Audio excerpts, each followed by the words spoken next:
What's good, IB Nation? Welcome to another edition of the Irish Breakdown Podcast. I'm Vince, that's Brian, and we got a fun one for you today, everybody. Yesterday, we kind of broke down, our Notre Dame specific predictions.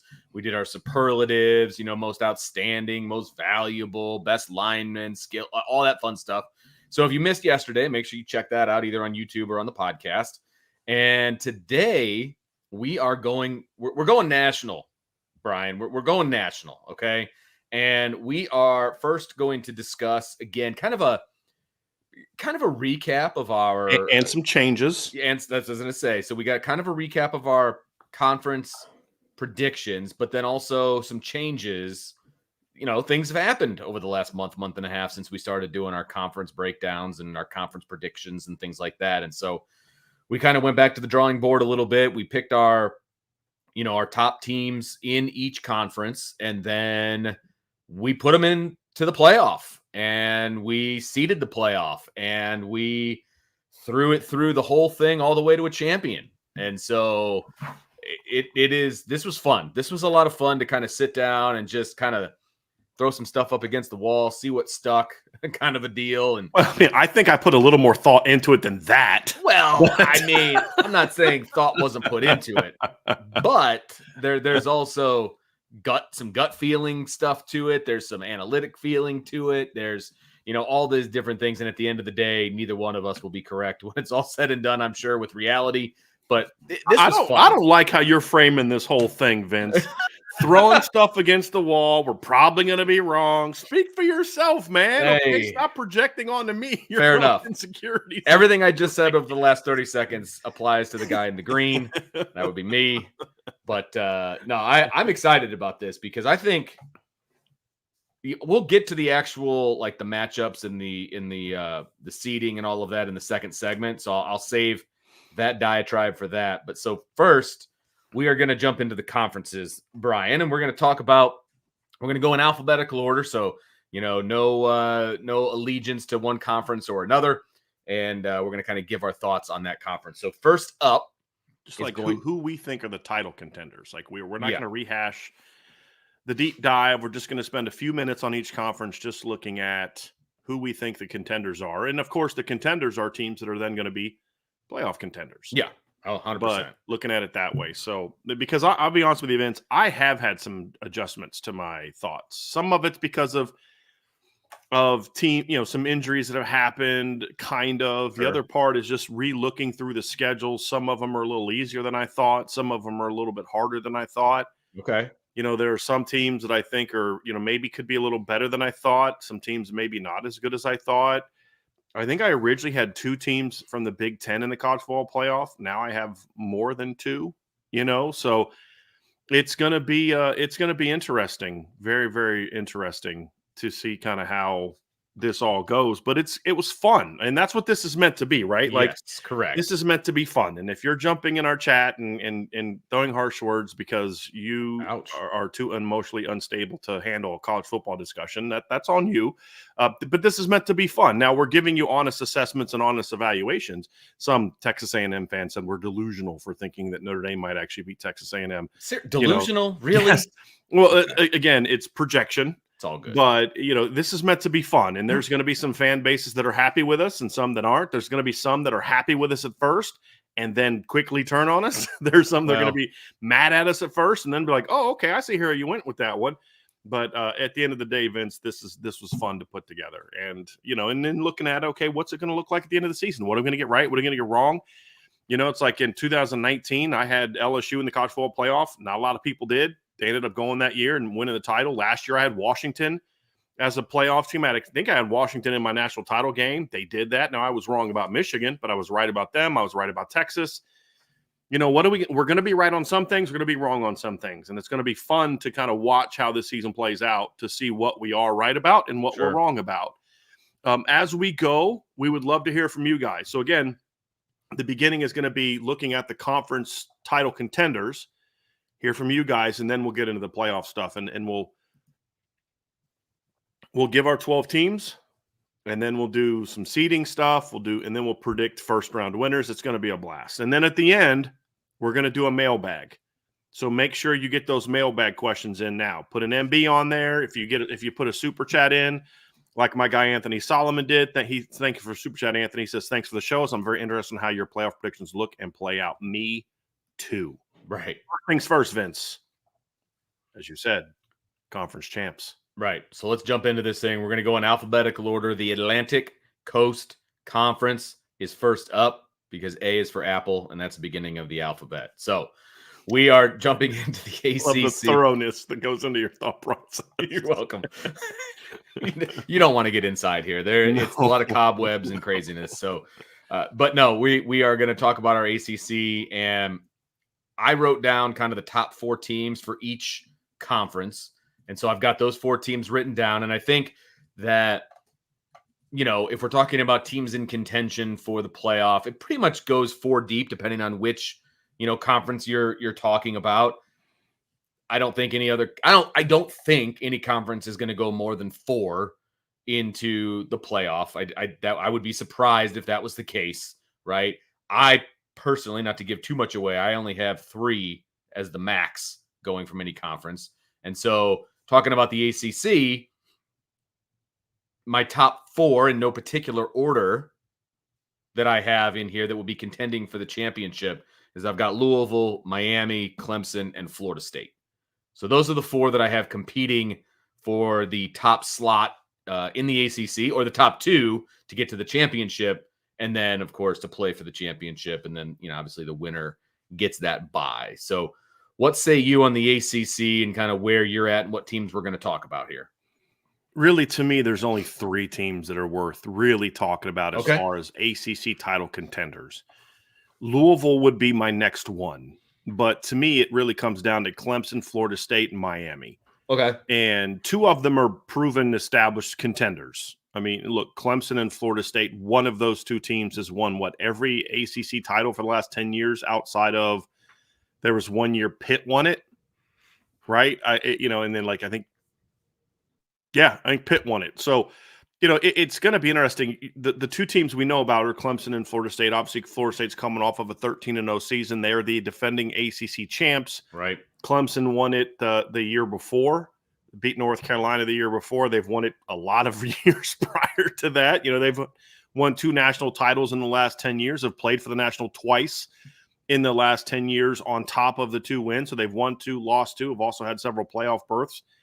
They're still a very, very good football team. And I know they had a down year last year, but they have a lot coming back, and I love how they ended the season last year. So, when I look at Clemson, I think they should always be considered an ACC title contender. Now, national title contender, different conversation. We'll get into that, but it's certainly an ACC title contender. Florida State's reloading through the players they've developed, but then on through the portal. They're just kind of reloading again through the portal. Mike Norvell's one of the few coaches to me that's shown he knows how to build a good culture with portal players, so they're particular about who they bring in. And then when I look at Miami, that's the team that has the most to prove, Vince, to me. But here's the thing. Miami, honestly, has no business being in this conversation based on what we know about this team and what they've shown in the past. But you cannot look at what they did this offseason in the portal and what they've done the last 2 years through high school recruiting and ignore the talent of that roster. You just can't. That's the only reason they're in this conversation, is because they're loaded talent-wise on both sides of the ball. And here's the important thing, along the trenches. They didn't just go out and get a bunch of skill players. Like they got Cam Ward and Damian Martinez and this transfer and that transfer at receiver. And they're loaded in the trenches as well, or at least they should be. And with the O-line, most of it's built through high school players. Highly ranked high school players, which is a recipe you and I always say that we like. Sure. If Cam Ward can keep his head on straight and show that he cares about more than just Cam Ward, Miami could end up being dangerous. And their schedule's very favorable. So those 3 to me, Louisville to me, again, there's a gap there. Somebody asked about NC State. I'm just not sold on NC State. They haven't been a legit title contender for years. Yeah. Grayson McCall's not the answer to them. Just, people thought Brennan Vernon was going to be that answer last year. McCall's not that answer this year. NC State's a good football team, no doubt, but they're just not a title contender to me. And it's really those big 3 to me. Right. Now I'm with you on that one. And to me, there's even a gap between 1 and 2 down to 3. And, whoever you have at 3, I have Louisville 3, Miami 4, because I don't have a whole lot of faith that Cam Ward is going to be able to do what you just said he's going to be able to do, even though they have talent on that team and on all of those different things. I'm going to have to see it to believe it with Miami and the way that they put their roster together and just kind of the way they've been going about business. Not a huge fan, and maybe Mario Cristobal is the answer, but we haven't seen it yet, and I don't know if we're going to. And the weapon for hire that they got at quarterback, I just think he's in it for himself, not the team. And that doesn't work in college football. Yeah. I'm sorry. It just doesn't. It's not a transfer portal thing. It's not. It's a specific to Cam Ward thing. Right.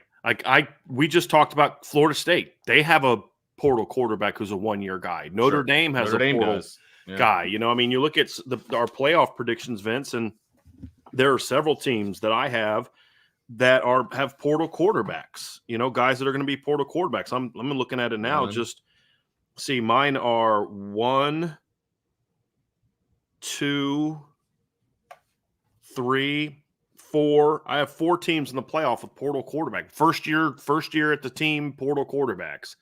My issue is more about him. It's about Cam Ward. So that's really where I'm at with the ACC, Vince.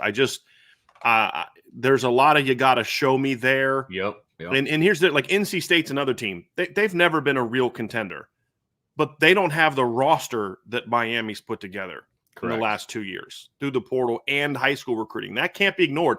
What they've added the last 2 years from high school recruiting cannot be ignored. It isn't just they went out and had a good portal off season. Right. There's a lot more to it than that. So that's kind of where I come from when it comes to Miami. I don't know, and again, I don't know that Mario Cristobal is that guy. Exactly. This is the same guy who got destroyed by Oregon twice when they played each other the last time he had a chance to have a title contending team. So there's a lot. I'm very much, Miami's one of the biggest show me teams of college football, but you can't dismiss that roster. I get it. It's a very, very talented roster. So at the end of the day, I've got Florida State and Clemson playing for the ACC title, and I've got Florida State winning it. Yeah.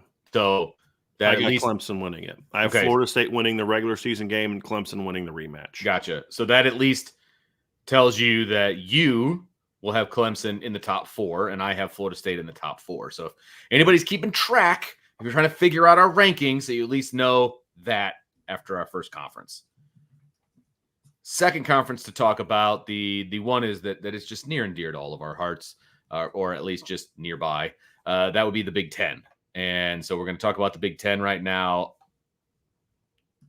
In no particular order, my title contenders for the Big Ten are Penn State, USC, Oregon, and Ohio State.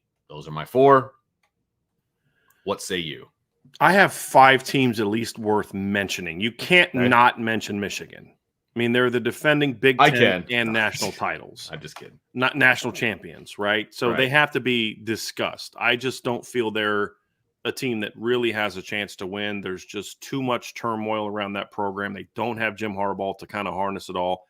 And you don't lose that many championships. You don't lose that many players from a championship team and still be as good with a completely revamped roster and a completely revamped coaching staff.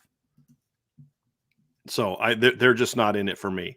Ohio State, Oregon, no brainers in this conversation. Penn State, the more I look at Penn State, the more I like Penn State and their chances for this year. Yeah. I really do. Right. And then the 4th team for me, honestly, is USC.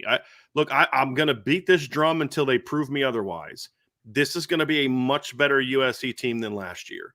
And we were having, it's sorry, I just had to respond to something in the chat. Oh, okay. People talking about DJ Uiagalelei is just a guy. I'm like, well, okay, agree to disagree, but even he's still just a guy who won the ACC title. And the pushback is, well, lots of Jags win conference championships. My response is, isn't that what we're talking about? Aren't we talking about conference championships? So whatever. Well, look, if you want to put Cam Ward and DJ next to each other, And that's fine. Who has a winning record as a starter every year has ever played, and who's never been part of a winning team at the Power 5 See, level? and that's the thing. So like, okay, if we're just talking talent, yeah, Cam Ward has more talent. Sure. Ridiculous. Let's not even have that. It's just ridiculous. But like, yeah. But anyway, back to the Big Ten. Ohio State, Oregon, those are my top 2 contenders. No brainers. 2 best rosters in the league. Easily 2 best rosters in the league. 2 teams with first-year portal quarterbacks, right? So we're not anti-portal, first-year portal quarterbacks. You've got Penn State, to me, is that next team. They're the sneaky team. I don't think Penn State has enough firepower on offense on the perimeter to beat one of those top 2 for the title. Right. But they have a couple things that could potentially go in their favor this year on defense, in the running game. Sure. And I like what they did at coordinator that could maybe make them a sneaky team. And their schedule sets up relatively well for them to have a good season. And then USC is who I was talking about before. There was a conversation in the chat yesterday about how USC just is not a good defensive team yet. And we don't know that they will be, right? Because they haven't been. But I don't think Notre Dame fans appreciate enough how good of a hire DeAnton Lynn and Eric Henderson and Doug Belk were as a group. Any of them individually doesn't move the needle a ton. Obviously, DeAnton Lynn is their defensive coordinator. He's the guy that completely turned around UCLA last year. They had a terrible defense in 2022. He turned it around in 1 year, one offseason. And then he's now at USC. Eric Henderson was the D-line coach at the Rams, and Doug Belk was the D coordinator at Houston, who Marcus Freeman interviewed as one of the finalists for the D coordinator job when he first got hired as the head football coach. Also, they had some very good portal pickups. And their secondary is going to be completely new outside of maybe one spot. But 2 of the portal pickups, I don't love portal pickups in the secondary. I don't love revamped secondaries, Vince, in the portal because there's so many different things you have to learn coverage-wise and all that. But in the unique case here, 2 of those kids are from UCLA. So John Humphrey and Kamari Ramsey are coming. They already know the defense. And so I think that's going to help them as well. So I think they're not going to be a great defense, but they're going to be a lot better on defense. I think that not having Caleb Williams is going to force Lincoln Riley to go back to scheming people and going back to being more balanced, which I think is going to make them a better team. So they may not be as talented at certain spots on offense, mainly quarterback, but I don't think that's going to be – I think they're going to be better on the O-line. I think they're going to be a more balanced offense, and they're going to be a lot better defensively. The problem is their schedule is really challenging. Mm-hmm. That's the only reason I don't have them as a legit potential title winner. But I do think USC is going to do some damage this year, and we'll have a say on who wins it, whether they're in the title game, which I don't predict, but it's possible. But more so, them beating a couple teams are going to knock somebody out of that conversation. That's kind of how I view the Big Ten this year, Vince. Penn State is just that annual, like top 12-ish. Like they never meet expectations, but they're still a solid team. And Penn State people seem to be okay with that right now, right? I mean, they're always in the preseason talk in the conference, which therefore, if you're in the preseason talk for the Big Ten, then you are, at least at the very least on the outskirts talk of a national championship, right? I mean, that just comes with the territory. And so they're always there in the preseason, it feels like, at least the last 5 or 10 years. And they always beat up on the not good teams, but then they blow it against the good teams. And with 2 to 3 losses, that always puts them in the top 15. And so they're always in the neighborhood. I think I saw a stat where if there was a 12-team playoff, like 6 of the last 8 or 9 years, they would have been in it, right? That's who Penn State is to me, right? And they could very well be a perennial lower half of the playoff team in the Big Ten. That could absolutely happen. It's going to be harder with the teams that they brought in. They've got some more teams to contend with now. And it's not obviously the same Big Ten this year as it was last year. But I do think that they're going to be right there in contention to make the playoff. Now, I don't think that they're good enough to do anything in the playoff because I just don't think they have a big game coach, right? And I think at the end of the day, no matter what kind of talent they have, he's not going to win you a big game. Like, he's just not going to win you a big game. And no matter where you fall in the playoff, especially if they're in the bottom half, they're going to be playing a better team because they're going to go on the road in that first round. to someplace else that's going to be a big game, and they're just not going to do well. And that's just who Penn State is to me until they show me that that's not who they are. And so that's why they're in quote unquote contention in the Big Ten. It's why I have them third, but I don't see them challenging either Ohio State or Oregon. I just don't. Right. And so it's like a distant third place, but third place nonetheless. And if you're third place in the Big Ten with all the clout that the Big Ten has, then you got a shot at making it into the playoff. Yeah. You know what I mean? So that's my take on Penn State. Yeah. And I will never be a Jeff Franklin believer until he gives me a reason to believe. And I don't. Which is why we both have Ohio State and Oregon playing in the Big Ten title game. Correct. And we both have Ohio State winning. Correct. So there you go. Ohio State's going to be in the top 4, and Oregon will probably be in the mix someplace. So moving on to the Big 12, Brian. My top 4 in no particular order: Oklahoma State, Utah, Kansas, and Kansas State. What say you, sir? I think you have to at least consider Arizona worth mentioning because they won 10 games last year and they have a very dynamic core. They might have the best QB to receiver combination in the Big 12. Okay. Again, I don't think Noah Fafidi's as good as people make him out to be, but he doesn't suck. You know, he's a guy that can make some plays and he's got talent around him. I'm not in love with Arizona. I think they were a little smoke and mirrors last year. I think last year was kind of a fluky year. I don't think they repeat what they did last season. Utah's a legitimate contender to me. Oklahoma State's a legitimate contender to me. K-State's a legitimate contender to me. Those are the 3 teams I like the most. A sneaky team to keep an eye on is TCU. Okay. I think they were not as good as they were 2 years ago. That was a fluky year. They weren't as bad as they were last year. That was an equally fluky year in the opposite direction. So a lot of things went against them last year. A lot of close games that they lost last year that they won the year before. I think they kind of settle in.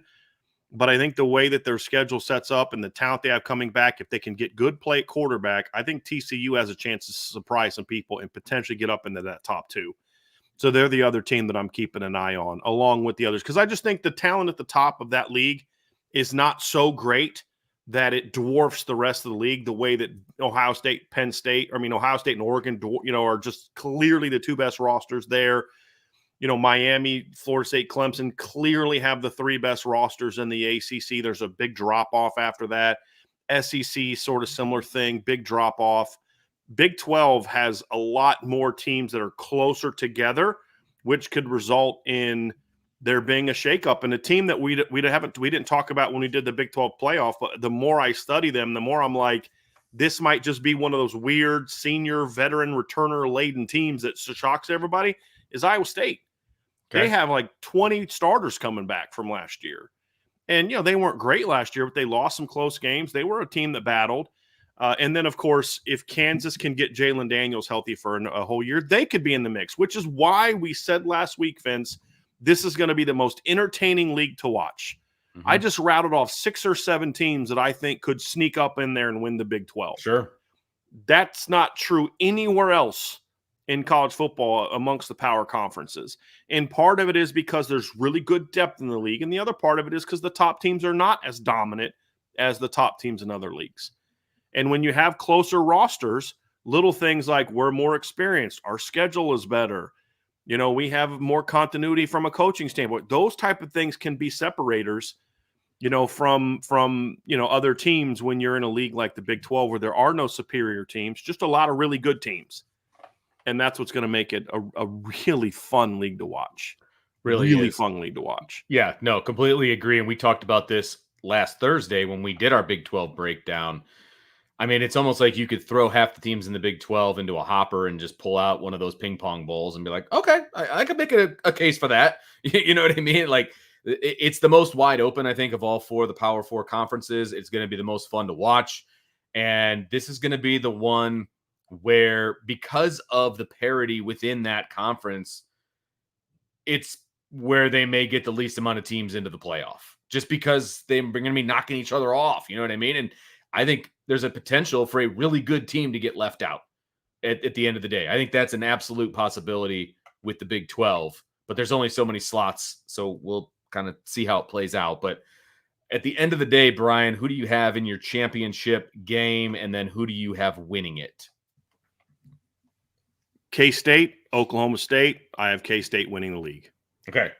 So we both share Oklahoma State Mm-hmm. in the finals, and then we also share Oklahoma State losing in the championship game, and I have Utah winning the whole thing. So Utah gets my automatic bid, with Oklahoma State hoping to get an at-large. In the chat, again, somebody just mentioned UCF. That's another team that you could probably bring up as a potential. That's what I'm saying. Like you with KJ Jefferson, the quarterback. Like I love this league. Yeah, it's going to be so much fun. You can make a case for like 7 teams, basically. Yes, I think I just listed 8 teams: K-State, Kansas, Oklahoma State, Utah, Arizona, TCU, Iowa State, and UCF all got mentions as that's 8 of the 16 Big 12 teams. Right. Like, God, this league is going to be so much fun to watch this year. I cannot wait to watch the Big 12. I mean, again, no great teams and all that, but like the parity is.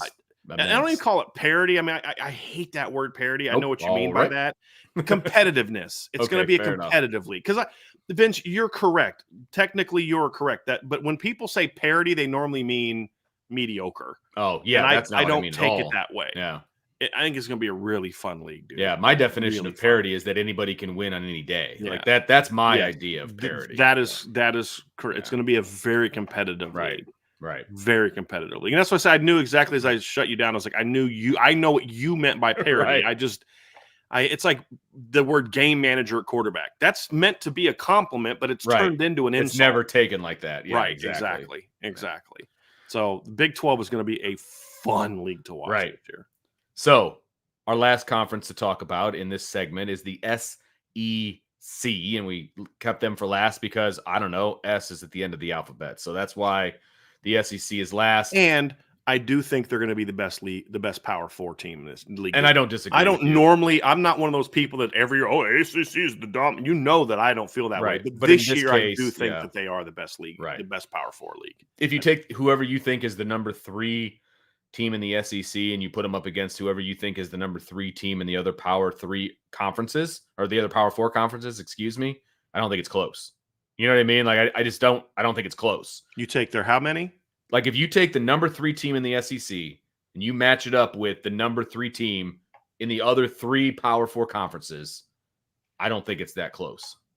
The Big Ten, maybe. If Penn State is better than we think it is, maybe. Right. And if Miami figures it out coaching wise, they at least have that. I get it. They at least have the talent to do so. Yeah. But I'm likely to agree with you. The other part of it is who finishes third. Right. That part of like, so if the team that I'm predicting finishes third, then your answer is absolutely correct. Okay. You know what I mean? So that kind of finishes. That's part of it too. I think you could even go down to the 4th team in the SEC. Right. Well, and then with a lot of other people's number 3 team. Yeah, and that's the thing. So the depth, I think, is better than the other leagues, and that's absolutely the point that I was making. It gets even worse if you go to the number 4 SEC and you compare it to the 4s across. They're 5, they're 6, or really. Now, I don't think they're 5 and 6 have a chance to win the title. Right. Because of how good the teams at the top are. Sure. It's a very deep league. Right. Very deep league. So my 4, in no particular order, are Texas, Alabama, Ole Miss, and Georgia.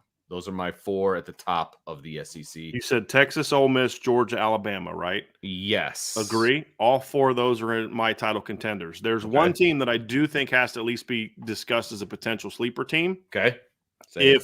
And that's LSU. I knew you were going to say that. Like, you can't dismiss the talent they have coming back on offense. Their quarterback, Nussmeier, has played a lot of football during his career, and he's got some ability.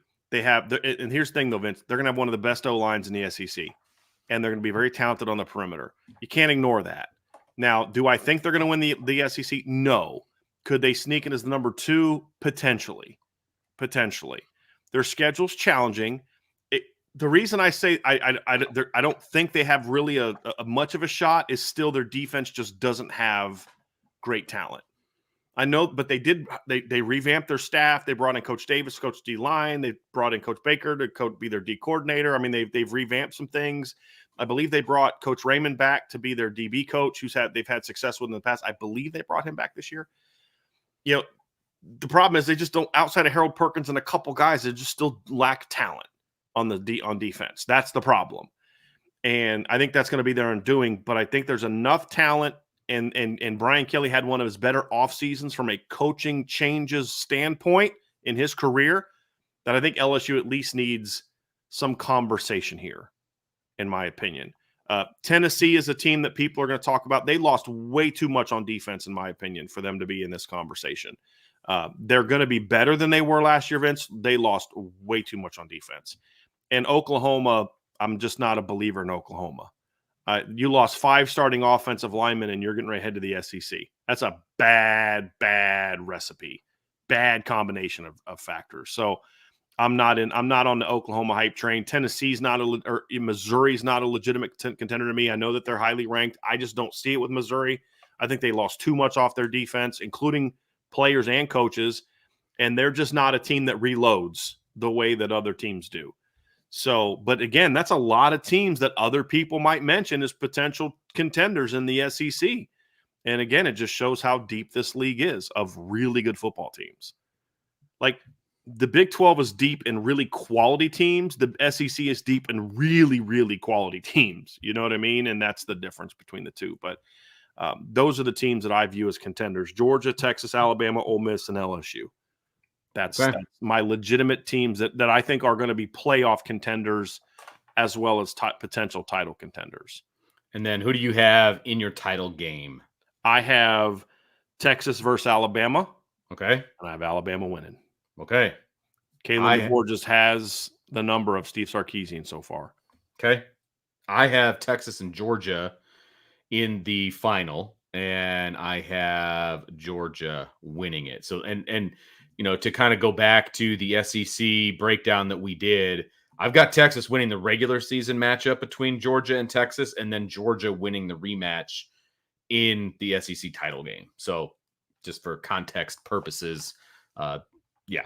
So that's where I'm at with that. So anything else to say about the conferences, Brian? Do you want to know who I have winning the SEC? Yeah, you said I told you who was in it. I thought you said who won. Nope. You said Sarkisian doesn't have what it takes against. That's right. I didn't say I did, but I didn't say it. You're correct. Okay. Say that, but sorry, I just processed that. No, it's my fault. You read me correctly. I have Alabama winning it. Okay. All right. I do. So you've got Alabama getting the automatic seed. I've got Georgia getting the automatic I will seed. say this, Vince. I think Georgia's a better team than Alabama. The difference is their schedule. Sure. That's the big thing for me. Their schedule sets up Alabama's schedule sets up way better, in my opinion, than Georgia's. And that's why I think Alabama's going to win the league. I think Alabama's going to be a much better team than people think. I don't think they're the best team in the SEC. I think their schedule sets up best. They get Georgia at home. They get Missouri at home. They get Auburn at home. They don't have to play Ole Miss. They don't have to play Texas. They have to play at LSU, at Tennessee, and at Oklahoma, which, again, is why I've said nobody's going undefeated this year. Sure. But I just think Georgia's schedule's way tougher, in my opinion. So I have Alabama winning that league. Okay. So there you have it. That's our conference breakdown for who is going to make it, who is going to be in contention, who is going to win, and therefore get the automatic seeds. So that's going to do it for part 1 of our show today. Make sure you hit the like button, the subscribe button, the notification bell, share with your family and friends, and of course, jump on the boards.irishbreakdown.com for all your intel and Notre Dame team needs. It's all there. So make sure you get on it.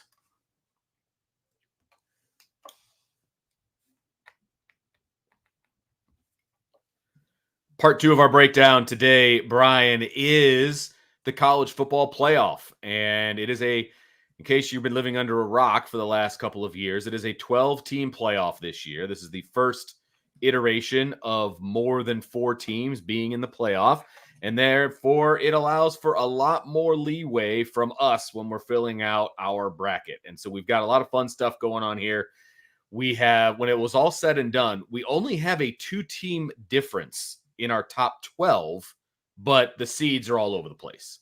That's the best way I can describe yours versus mine. But again, 2-team difference, but then the seeds are everywhere. So just to recap, in case you turned this one on instead of the one before, just to recap, your top 4 seeds in no particular order are Alabama. You ready to just jump in? We can definitely you can reveal it if you want to. You want to reveal your top 4? There's my top 4. Okay. So my 4 Power 4 conference champions and the seeding in which I have assigned to them. So Ohio State is my 1 seed. Alabama's my 2 seed. Clemson's my 3 seed. And Kansas State, I have winning the Big 12. They're my 4 seed. So those are all your champions. That's my champions. Of the Power 4. Yep. That's my champions. Those are your 4. You will see a bit of a difference from mine, which is on the next slide. There we go. So my number 1 is Georgia. My number 2 is Ohio State. My number 3 is Florida State. And my number 4 is Utah. So those are 1 conference champion that's the same. Correct.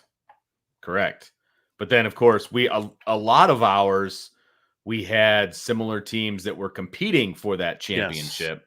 And so therefore most likely going to get into the college football playoff. So that's why our seeds are kind of all over the place when comparing to each other, which also, by the way, leads to some very interesting matchups. Yes. Which I think is very interesting.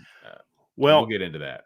Thing for me, Vince, here's an interesting thing for me. I have 2 of the top 4 seeds as having 2 losses. Okay. So I think Clemson loses 2 games in the regular season. I think they lose to Georgia in the opener, and I think they lose to Florida State. Okay. But that they get a 3 seed because they beat Florida State in a rematch because only one of their losses was to a conference opponent.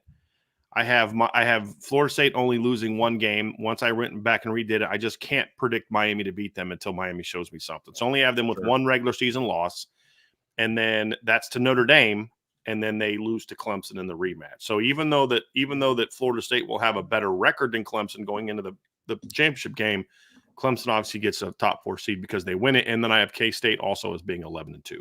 Okay.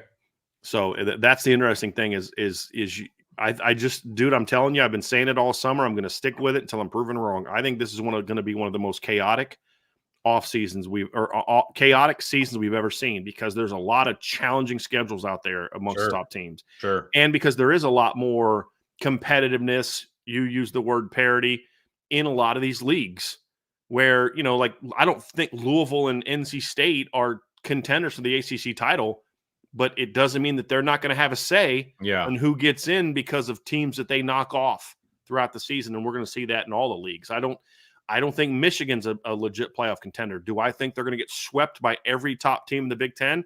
That I'm not saying. Right. So that's what's good. I don't have any undefeated teams. I have Ohio State in there at 12-1, and I have Bama in there. And Bama's another interesting one, Vince. I think I have them down as 1 loss, but I think there's a good chance that Alabama also gets in with a 2nd loss because I could see them losing two games in the conference and still being ahead of Georgia in the conference. And that's what's going to make it very interesting because they could both be 10-2. Bama would win the head-to-head, and then Bama would get in with Texas. So I have 2 for sure as having 2 losses, and I could see Bama losing a 2nd, which is, again, going to lead to just some absolute chaos and is going to explain a lot about what you and I have as far as winning the quarterfinal games. So that's my top 4. How do you see these 4? I mean, do you see these all as being like 1-loss teams? I see. Okay, so I already said that I thought that Georgia would lose to Texas in the regular season, so there's at least 1 loss there. Ohio State, I think, has a pretty good shot of getting through clean. Florida State, I think it's going to depend on the Clemson. Well, I think Notre Dame beats Florida State. Did you say you have Georgia being undefeated? No, I think Georgia loses to Texas okay, in the regular season, so they've got at least 1 loss. I think Ohio State could make it in undefeated.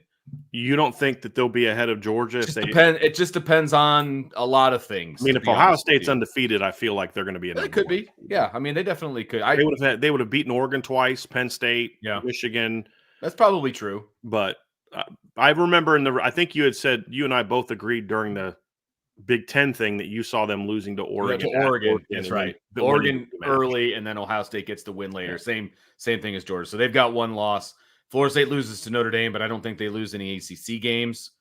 And then, gosh, Utah, that's a crapshoot. Like, I just think that they're the lone survivor of the Big 12. So that's how. So you and I view the Big 12 the same way. It's last man standing. Correct. You know what I mean? 100%. It's going to be challenge. 100%. Which is why I don't know that the Big 12 champ is going to have a whole lot of say in who ends up winning the championship. But it's going to be interesting. Yeah. So I think all four of those teams have a loss. Yes. All right. You ready to reveal our 5 through 12? I'm ready. All right. Here's my 5 through 12. 5 seed. I have Texas, the SEC runners up.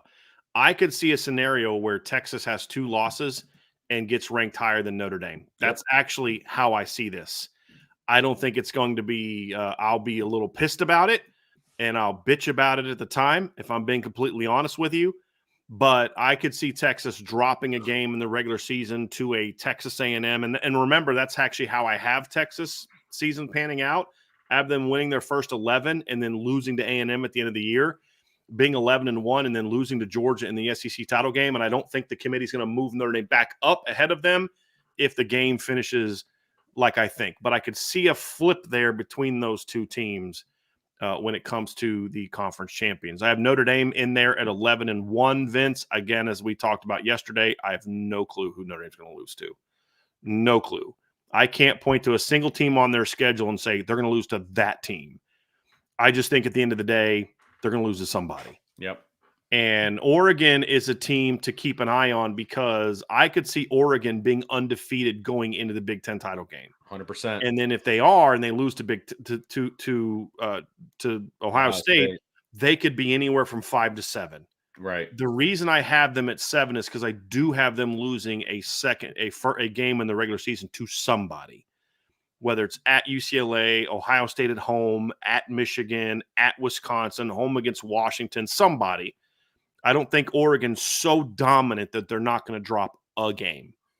And then, of course, I have them losing to Ohio State in the Big Ten title game. So I could see Oregon and Texas flipping.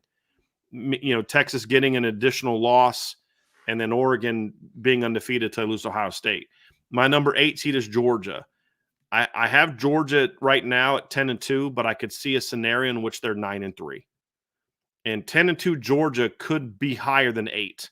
But because I lean towards them potentially being 9-3, which sounds nuts, it does, because I think they're a very loaded team. But when I look at Georgia's schedule, Vince, I mean, Clemson on a neutral field, at Kentucky, at Alabama, at Texas, at Ole Miss, Tennessee at home. There's a scenario in which they could lose a third game. But I do have them going 10-2. And being a team that is an 8 seed and a very, very dangerous 8 seed. I have Penn State in at 9. I have the Nittany Lions going 10-2 this season. I have Florida State going 11-1 during the regular season and then losing their conference title game. So 11-2 Florida State behind 10-2 Penn State, just because I still don't think the ACC gets enough respect. I have Ole Miss in there as the 11 seed, as a 10-2 team, and then my number 12 seed is the Group of 5 team, Memphis. I actually think Liberty's going to have a better record than Memphis, but I think Liberty's going to get blasted this year because their schedule is garbage, and I think Memphis is going to be a much more competitive team and a team that's going to get a lot more love getting into the postseason. So that is my 5 through 12, Vince. What say you? Well, you're going to show me a card, and you'll be able to see. No, I agree with you with your 5, 6, 7. Yes. Yeah, no, I agree with you. Your 5, 6, 7. They could kind of go in any direction, and that's honestly when we get to mine. 5, 6, 7, and 8 could all be like it's a crapshoot. This is what I'm saying. So 5, 6, 7 for me are similar but different order, right? Yeah. And I could make an argument in a lot of different directions. I will also say this: I think there's going to be a big gap between 5 through 8 and then 9 through 12. Sure. Like I think 5 through 8, there's going to be a lot of jockeying for position there. And then 9 through 11, jockeying for position there. But none of the 9 through 11 will be able to have a debate to be in through the top 5 through 8. Gotcha. Does that make sense? Yeah. No, it does. That's kind of where I'm at. Yeah, it absolutely does. All right, Vince, let's go to your rankings, your your seeds. There you go. Okay, so I've got Oregon 5 because I think there's a good chance that they're undefeated going into that championship game, and then they lose the championship game. So obviously they're going to be outside looking in from the automatic seeds, but I think they're going to get the nod to have the top, the 5th seed, the top non-automatic bid seed. So I think they're going to have a chance at that. The Notre Dame Texas debate for me was the toughest one. And to be perfectly honest with you, I think I had Texas undefeated going into the championship game and then losing to Georgia. And I have Notre Dame 11-1. So in theory, Texas would probably be ahead of Notre Dame there. My gut and just told me to put Notre Dame at 6 and Texas at 7, but I could easily make the K. I have it written down here. Texas, Notre Dame seeding, is my biggest question mark here. I kind of went with my gut and I put Notre Dame at 6. And then, of course, Clemson. And then I've got Alabama 8. I've got Penn State 10. I've got Oklahoma State 11. And then my group of 5 is Memphis. And so basically what that means is the loser of their respective conference games, that would be Clemson and that would be Oklahoma State, they get in. And then the number 3 team from the SEC and the Big Ten, Alabama and Penn State respectively, they get in as well. So that makes 3 teams from the Big Ten, 3 teams from the SEC, 2 from the ACC, 2 from the Big 12, Notre Dame, and then the group of 5, which is Memphis. So that's how I see it shaken out. I tend to agree with Brian that, a lot of the 9, 10, 11, 12 there's a gap. There's a bit of a gap. Although you could say Alabama, depending on how things look. I mean, you've got Alabama as a top 4 seed. Based on how you have 9 through 11, I would say 9 through 5. I would expand it 9 through 5. Yeah, and that's exactly what I was saying. Right. Yes, because I think Penn State, Oklahoma State, Memphis, they're going to be kind of an afterthought when it comes to some of this. But 5 through 9, I think you could make a case, depending on how many losses Alabama ends up having. But I still have them as the 3rd best SEC team. Yep. So, and then Clemson will have, in my opinion, there's a chance that they beat Florida State during the regular season and then lose in the postseason. And so, they're going to have a couple of losses as well, but they're still going to be a really good team, et cetera, et cetera. So, I think to me, it's 5, 6, 7, a little bit of a gap, 8, 9, a bigger gap, 10, 11, 12. That's the way I have it. So, So yeah, that's where we're at. So you want to go through and talk about our matchups let's in the first round and who's going to win those matchups. Do you want me to go through my 4 and then make my picks and then you go through your 4? Do you want to go 5, 12, 5, 12? Like, how do you want to do it? Let's go 5, 12, 5, 12. Okay. Let's do that. That'll be fun. We'll kind of just go back and forth. So my 5 through 12 is, here we go. Hold on a second. My 5 12 matchups, Texas versus Memphis. I actually think this is going to be a somewhat entertaining game for a half. Okay. Because I think Memphis is going to be score a little bit on that Texas defense early. But I think at the end of the day, Texas is just too talented, in my opinion, to really compete with, or for Memphis to compete with them. So I have Texas winning my matchup. It'll be a blowout that for at least a quarter and a half to 2 quarters is going to be entertaining. That's how I see that first round matchup. My 5-12 matchup is Oregon and Memphis. And I just think Oregon, like you said, it could be close early, but I think Oregon is just going to run Memphis off the field at some point. So I have Oregon advancing as the 5 seed to take on Utah. Yep.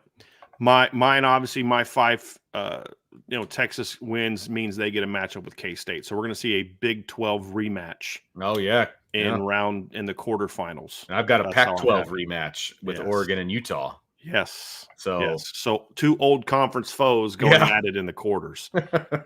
Vince, my 6 through 11 is Notre Dame and Ole Miss. I think Ole Miss is going to be a very dangerous team. I think Notre Dame is going to be a very good team. That, to me, is going to be, in my view, the most competitive matchup in the first round. Okay. I just think that Ole Miss should have a very good defensive line this year. against the Notre Dame offensive line. Where do they stack up at that time? Are they a little bit? Are they a better squad? Are they more, playing to their potential? All those type of things. Those are all question marks that go into that matchup. Ole Miss has really talented receivers. The issue they're going to have against Notre Dame is going to be the fact that Notre Dame is one of the few teams in the country that can actually cover their receivers and can actually put pressure on their quarterback. And at the end of the day, I just don't have a lot of faith in Jackson Dart to be able to outplay Riley Leonard. And that's why I think Notre Dame wins this game. I think Notre Dame's the more balanced team offensively, and playing in South Bend in December is not going to be the most ideal weather conditions for right. And that'll help Notre Dame as well. For the SIP. Yeah. Yep. Yeah. So and so that's why I have Notre Dame Ole Miss in as my next matchup, and I have Notre Dame winning, which then puts the Irish in a matchup in the quarters against Clemson. Okay. So my 6-11 is Notre Dame and Oklahoma State. Obviously a bit of a rematch. This was one of the two differences that you and I had. We had a different Big 12 winner, but you also had a second Big 12 team getting. I just wanted to point that out. That's a big thing. I thought that was kind of gutsy, Vince, and I appreciated that. Because there's the assumption is that there's just, maybe the ACC and it gets 2, and maybe the Big 12 gets 2, but they don't both get 2, and you went from both getting 2, which I hope you are correct on. Yeah, me too. It was more of a hope, I think, than maybe reality, but also, seeding them 11th means they're the bottom seed of the Power 4 teams. You know what I mean? And so got them in, but then they're going to obviously have to face the number 6 seed, which is not going to be an easy task. Mm-hmm. And this is not going to be an easy task for Oklahoma State. And there's going to be, Notre Dame faced Oklahoma State not that long ago. And so there's a decent chunk of kids on this team that remember what that tasted like. And I think that's going to be part of this game as well. But I mean, at the end of the day, Notre Dame is going to have more talent than Oklahoma State. Oklahoma State is going to be playing at Notre Dame, which is going to be an awesome atmosphere in December. Finals are going to be over that for game Notre Dame. Would not be competitive in my opinion. I 100% agree with that. Okay. So okay. I was curious what you thought about that. No, I think this is an easy win, honestly, for Notre Dame when it all comes down to it, especially with them hosting in December and all of the different variables. Notre Dame's roster is just so much better, top to bottom. Top to bottom, it's just so much better. So Notre Dame outlasts Oklahoma State pretty easily in that one. And then so Notre Dame moves on to play the ACC champion. Same for you, but a different one for me, and that would be Florida State. So a rematch from about 2 months prior in the playoff. Yeah, that would be very interesting. Yes, it would. My 7-10 matchup is Oregon-Florida State. This is actually a college football playoff rematch, Vince. If you go back to the first year of the college football playoff, Oregon and Florida State faced each other in semifinals, and it did not go well for the Seminoles, and I don't think it's going to go well for them again this time. Fair. I actually think this will be a competitive game for a while. I think there's 2 reasons that have me picking Oregon. Number one, if Dylan Gabriel is still healthy, I think he'll outduel DJ Uiagalelei. I think that Oregon has an offensive line capable of slowing down the Florida State defensive line. And I think Florida State defensively, as much as I like them, is going to have a hard time matching up with the tempo and speed of the Oregon offense for 60 minutes. And so I think it'll be a competitive game for a while, but I think by the fourth quarter, it'll be clear that Oregon is the better team. And I could be wrong. My guy Detroit Hunter and some of you folks that live in Washington, Oregon, it's usually not the greatest weather out in Oregon either in December. It can get really cold and snowy or rainy out there as well. And I think Florida State going from Tallahassee to Eugene, Oregon could also potentially be a situation where the weather isn't in an ideal situation. And here's the other thing too. They can get a lot of rain and snow that time of year. If it's rainy, that's advantage Oregon, who's a much better running team, in my opinion, than Florida State. And so that's just another factor into why I have Oregon winning that 7-10. And then I have Oregon in a matchup against Alabama, which that'll be one of the 2 best quarterfinal matchups for me, Vince. All right. My 7-10 matchup is Penn State at 10. They're going to travel down to Texas. The Battle of White Helmets. Yeah. Don't think this one's all that close either. If I'm being perfectly honest, again, Big game Franklin, I don't think is going to be able to sustain going into Texas and what that atmosphere is going to be like for a playoff game. And I mean, they're so starved for, postseason success in Texas that is going to be one heck of an atmosphere down there, hosting and everything else. And look, I also think Texas's roster is better than Penn State at the end of the day. And so you just match up the coaches, you match up the roster, you take into consideration the venue. I don't think this game is all that close, to be perfectly honest with you. I think Texas wins this one going away, which then sets up a 7-2 matchup of Texas and Ohio State for me. Vince, I think the best thing about Penn State this year is going to be their defensive line. And Texas is one of those teams that can neutralize it. And if you can neutralize that defensive line, they don't have a chance. Right. To your point, I think your analysis was spot on that one. My 8-9 matchup is Georgia-Penn State. This is the one game that I don't think will be competitive in the first round. It's always against Penn State. At all. And it's a matchup thing, Vince. Again, it comes down to me. I think Georgia can neutralize Penn State's advantages in the trenches. I think Georgia is going to be super dangerous because they are going to be the most battle-tested team in college football, and they're going to be rested because they will have not played in the SEC title game. Their last game will be against Georgia Tech. I think they're going to be very rested and very pissed, and that's going to bode very poorly for Penn State. Very poorly for Penn State. So I have this one being not overly competitive. And then that sets up a matchup. Well, the Georgia-Ohio State matchup in the quarterfinals, which we're going to get to here in a second. All right. So my final matchup in the first round is the 8-9 matchup. And this is a traditional postseason matchup. Will this be the fourth? This will be the fourth time they've played, right? Or fifth? No, it's fifth. A lot. It's a lot. They played each other in 15. They played each other in 16. They played each other in 18, and they played each other in 17. And then this will be the fifth time Bama and Clemson have played in the college football playoff. Right. So I've got Alabama and Clemson playing, and Alabama is going to have to go on the road to Clemson, which will be interesting. For me in this round, this is the best matchup. Like, this is the best game for me. The way I put this thing together, this is going to be the closest game. This is going to be the most competitive game. And to be honest with you, I could see this game going either direction, but I like Alabama to go in to Death Valley and getting the W. I think at the end of the day, Alabama has a little bit more talent. I think that they're going to be able to beat Clemson. I'm not a huge Cade Klubnik fan. I think he'll do enough to get him to the playoff. All that. They're going to win a lot of games, but I don't know that I trust him in a playoff scenario, even if it's at home. I trust Alabama in a playoff scenario, even with a new head coach.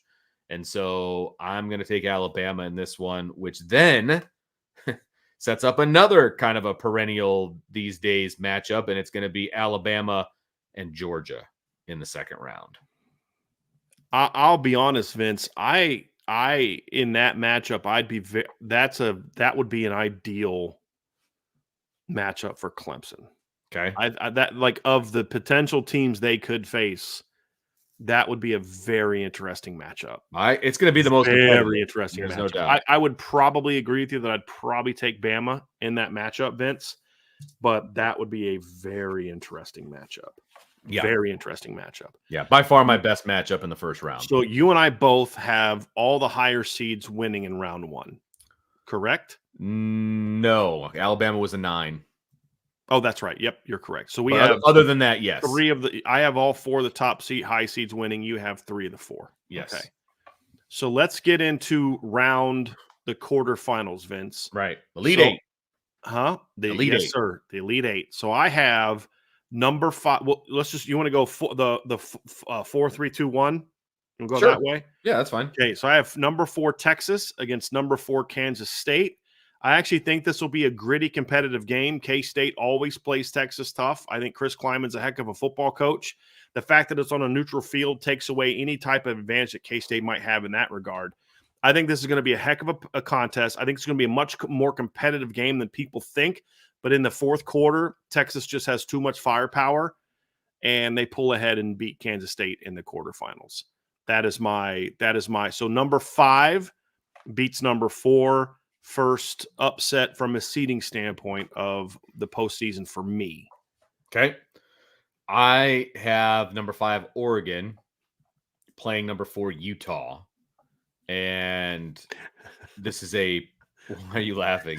I'm going to say, this ain't Mario Cristobal's Oregon team, Utah fans. I hate to break it to Yeah, you. and then that's the deal. So this is a nice Pac-12, rematch, and you can get nostalgic about it. Okay, cool, fine. Even though Utah wasn't in the Pac-12 for very long, but still, it's a Pac-12 rematch. They certainly kicked the crap out of Oregon. Certainly when did. They won the Big 12, Pac-12 together. The last two. What was it? The 2022, 21, where they beat Oregon twice. Yeah. And once at 21, they beat them twice, including both blowout wins, including once in the Big 12 title. So I don't see that happening this time around. I think Oregon is the better team. I think Oregon will be much better in the trenches, which is where, of course, Utah, kind of makes their money, right? Is in the trenches and being that physical, hard-nosed team. Look, I don't trust Utah's quarterback. I don't think I ever have. He fits well into their system, but I don't necessarily trust him when it's all said and done in the playoffs. And so this is an Oregon win for me. And that means that I also have a 5 defeating a 4 and moving on to the next round. Next round, I have number 6 Notre Dame against number 3 Clemson. And the Notre Dame has had a very good success for the most part, competitive success against Clemson in the regular season throughout their history. Obviously, Notre Dame beat Clemson both times at their own stadium, once in overtime, once was a blowout win. Clemson beat Notre Dame by 2 points and 8 points in their 2 matchups at home. So they're 2-2 in the regular season, Vince. Postseason has been a different story. Clemson has dominated that series so far. Beating Notre Dame 30-3 in the college football playoff of 2018, and then beating them 34-10 in the ACC title game in 2020. Things changed this time. I think Notre Dame has the better roster. Notre Dame's going to want a little bit of payback from this matchup. I just don't think Clemson's D-line is going to be very good. That's the thing that would scare me. The reason I'm higher on Clemson than most is because I think Clemson is going to be one of the best teams in the country in the trenches on both sides of the ball. They're going to be very good, and that's going to make this a competitive football game. But at the end of the day, Riley Leonard showed that he's athletic enough to give Clemson a lot of problems, and I think Notre Dame has the better skill talent.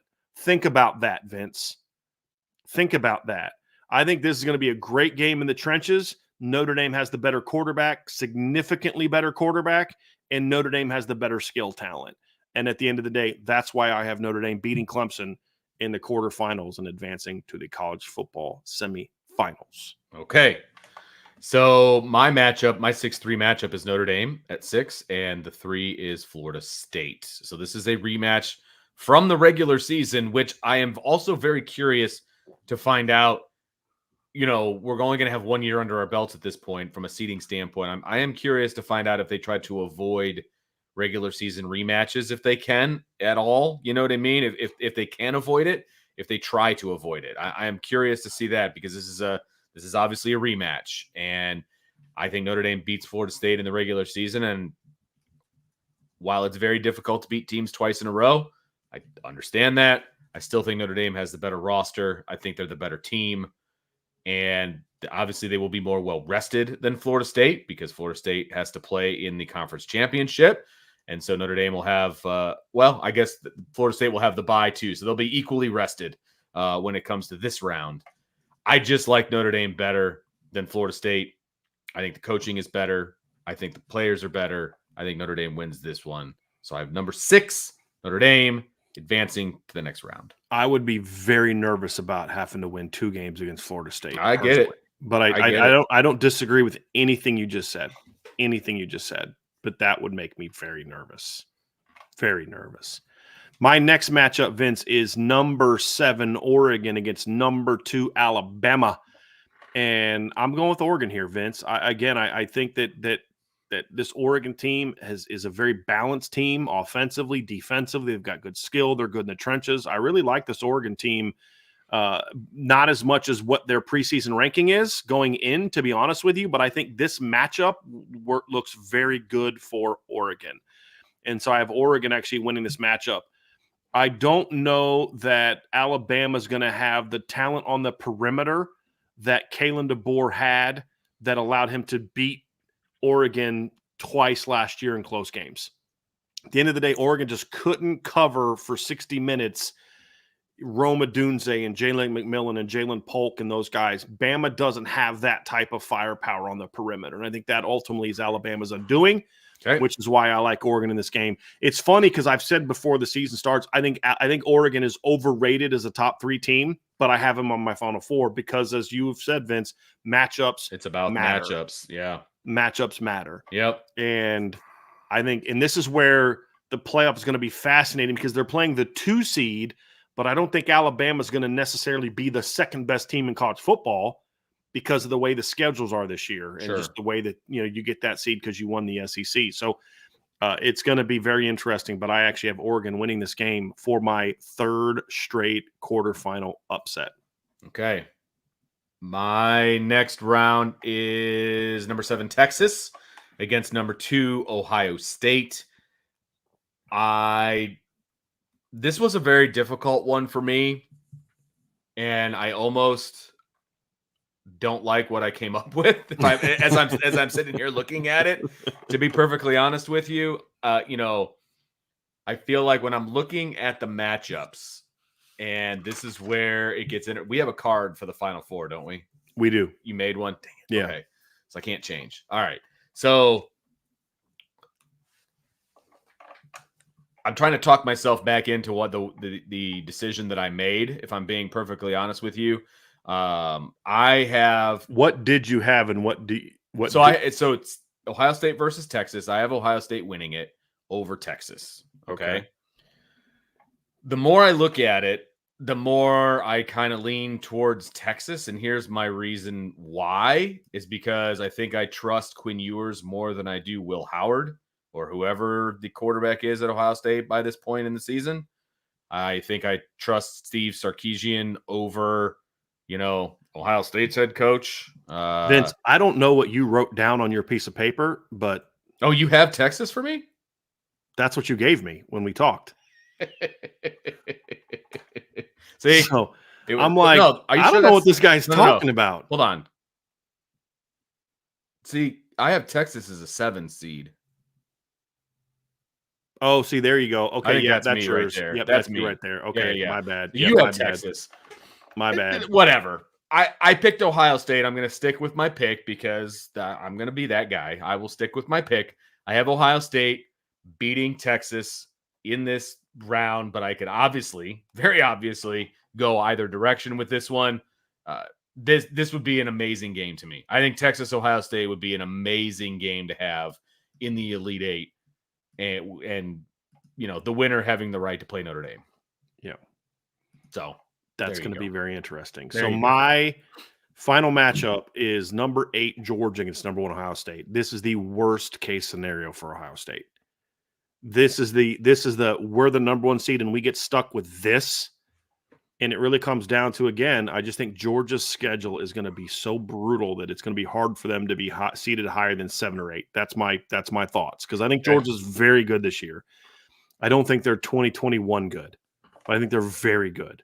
They're going to be so battle tested that they're going to be fired up and ready for this game. They will be coming off playing a game 8-9 days earlier against who did I have them? Penn State. So they're going to be battle. They're already going to have one Big Ten team that they're going to take down, and I think they take down Ohio State. This game is most likely going to be played in the South, the way that the seedings are set up, and so I think Georgia's going to be able to have the advantage. I think that Georgia's D line against Ohio State's offensive line scares the heck out of me. One thing that allowed Ohio State 2 years ago to take Georgia down to the wire. Because if you're a Buckeye fan, you're like, hey, man, we played Georgia 2 years ago, and we took them down to the wire. And honestly, Ohio State probably should have won that game. If Marvin Harrison doesn't get knocked out of that game, I don't think they lose that game, to be honest with you. C.J. Stroud was Hercules in that game, and the O-line was very good for the Buckeyes. That's not going to be true at either position this matchup. I think that Ohio State is going to be able to out-talent the Big Ten, with the exception of a road game at Oregon, with Will Howard at quarterback. If he stays as the starter the whole year, it doesn't really matter to me. I do think he will. I think I said when we did our predictions that Will Howard won't finish the season as a starting quarterback. And I still kind of believe that. I still think that if they lose to Oregon, that's going to open the door for them to play Julian Sand, one of those guys. I have heard some good things about how Will Howard's performed in fall camp so far, so I at least feel there's a better chance that he stays the quarterback all year. Either way, there's a difference between Carson Beck, who I think is not an elite prospect, but a very good prospect, and whatever Ohio State's going to be throwing in a quarterback. Either a really talented freshman or Will Howard, who I just think is kind of mediocre. As you know, I'm not a big Will Howard guy. And the other thing, too, is Ohio State's best attribute is going to be, their offensive skill talent. And I think Georgia's good enough on defense to neutralize that enough to where they're going to be able to score enough. I think this is going to be a very competitive game. It's going to look way different than the game they played 2 years ago. Way different. This is going to be more of a 24-21 game because you have two great defenses against two good but not elite offenses. I think this game is going to look a lot like – honestly, it's going to look a lot like the Clemson-Ohio State game from 2019 is what I think it's going to look a lot alike. Or maybe the Alabama-Georgia championship game from 2017 where it's going to be two really, really, really good defenses. And whoever's quarterback is going to make the most plays. And at the end of the day, that's kind of where I'm going with it. Is I think Carson Beck is a returner with the talent around him makes just a couple more plays than what the Ohio State quarterback has. So I have all 4 lower seeds winning in the quarterfinals, which is going to be one of the giant things that's going to make the college football playoff so different from the NCAA tournament, because you can lose your conference championship and still be a number 1 seed in college basketball. If you're still the best team in college basketball, like, you're 30-2 and you lose the conference championship game to an ACC team that had 6 losses, they're not all of a sudden the number 1 seed. You're still the number 1 seed. In college football, just because you're the higher seed doesn't mean you're the better team. And the number 2, 3, and 4 teams, to me, will not be quite as good as some of the teams in 5-9 or 5-8. And that's going to show in the quarterfinals. And it's going to show one of the flaws of the college football playoff if you're a team that views that getting that bye as potential. But I think it's actually going to end up being one of the best things about the college football playoff. Right. Is that bye doesn't have as the impact that you think it's going to have. Because these other teams that we're talking about, Vince, are all going to have a game to kind of prepare for this. That first round game is going to prove to be more beneficial than some people think when it comes to the semifinals. So that's where I'm at with that, Vince. I'm going number 5 Texas beating number 4 K-State. I'm going number 6 Notre Dame beating number 3 Clemson. I'm going because the other thing is I think Notre Dame at number 6 is going to be ranked higher in the polls than number 3 Clemson. It'll be an upset by seeding, but it won't be an upset of the team. Same thing with Texas being K-State. I think Oregon being Alabama could also be another situation where Oregon is actually ranked higher than Bama, potentially, or at least real close, but Bama would then get the number 2 seed. This would be the one true upset, would be Georgia beating Ohio State, because I do think Ohio State's going to be 12-1 and Georgia's going to have at least 2 losses. And I think the Buckeyes will be favored that game and should be favored that game, but I think the Bulldogs win. That's what I have. What say you, Vince? My last matchup is number 9 Alabama versus number 1 Georgia. A rematch. So real quick, you have 2 rematches in the quarterfinals, right? Bama, Georgia, and then Notre Dame, Florida State. That'll be interesting. Very interesting. At the end of the day, I still think Georgia is the better team, and so I've got. Can I say something real quick? You know that it is impossible. You're going to have a rematch with Georgia's going to have a rematch no matter what, because they play Bama and Clemson in the regular season. Fascinating, isn't it? So no matter what, Georgia gets a rematch in round 2 on this. I just thought that was very interesting. I'm sorry. Please continue with your Alabama versus Georgia matchup. Nope, you're good. Look, I think for all the reasons that you have Georgia beating Ohio State, I think is what your matchup was, right? Is that Georgia's just going to be so battle tested by the time they get to this point, and I think that they're just going to be a really, really, really tough out. And I think that there's going to be some youth for Alabama that isn't necessarily used to the postseason, and I think Georgia, it's going to be a really good game, as it usually is when those two square off. But I think Georgia ends up taking it, so I've got Georgia moving on to face number 5 Oregon in the Final Four. Okay, so we're going there. Yeah, so that's big. So you got Georgia and Oregon Yep. in your Final Four game, and then Yep. Ohio State against Notre Dame. So I'll let you kind of do your 2 games, Vince. That's fine. Give me your matchup of both, and then I'll do mine. Well, at the end of the day, this thing's about matchups, right? And I like, again, Georgia's going to be battle tested. Georgia is a very, very good football team, and they're going to be a good football team from top to bottom. Not that Oregon is not a good football team, but I think that experience matters in this matchup. I like Georgia to beat Oregon. I think Georgia's just a really good team. I would love to dive into it a little bit more specifically, but I don't want to go down that road. I just think Georgia and Oregon is a great matchup. Kind of there's going to be some differentiation of styles and some things like that. But like I said, at the end of the day, I think Georgia's the better football team. So I've got Georgia winning that game.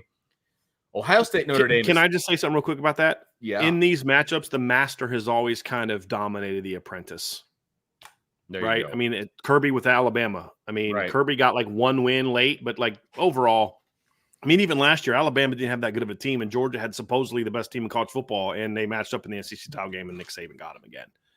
Right? I mean, and I think the only year Georgia beat Bama, they needed a rematch to do it. Yeah. In the title game because they got smacked by Alabama in the SEC title game. So to your point, we saw this 2 years ago. Dan Lanning's first game at Oregon, they got destroyed by Georgia. Now Oregon's better since then, and Georgia's not as good as then, but it's a 46-point difference they got to make up there. So I think that's the other part of it too, Vince, that helps. That is the master tends to dominate these matchups, and it's not just Nick Saban, but we've seen that with a lot of different coaches. Where the master just has a hard time, or the apprentice has a hard time, finally overcoming the master. And I don't know if Dan Lanning can do that in game 2, to your point.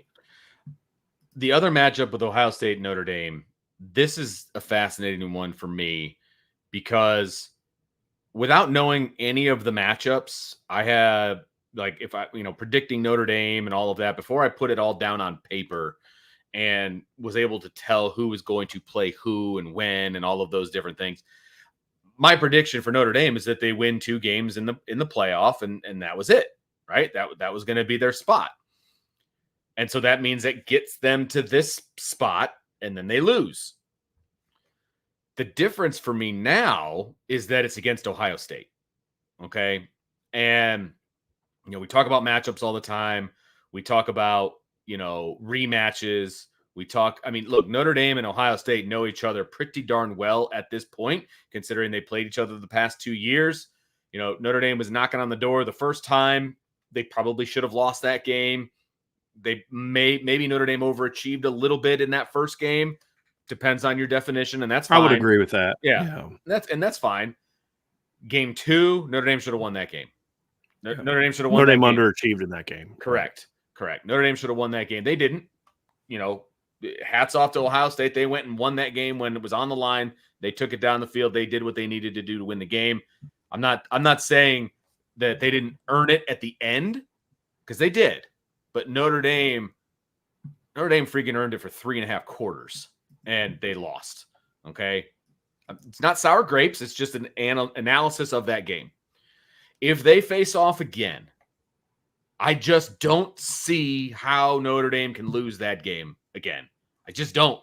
And that's why when we talk about how important matchups are, that's how important it is that Notre Dame played Ohio State the last 2 years. This would be the 3rd year in a row. Third time's a charm, basically, is what you're saying. I mean, look, they're not going to put Ohio State on a pedestal, I think, like they did in year 1, right? I just don't think that's the case. This is a team they know they can beat.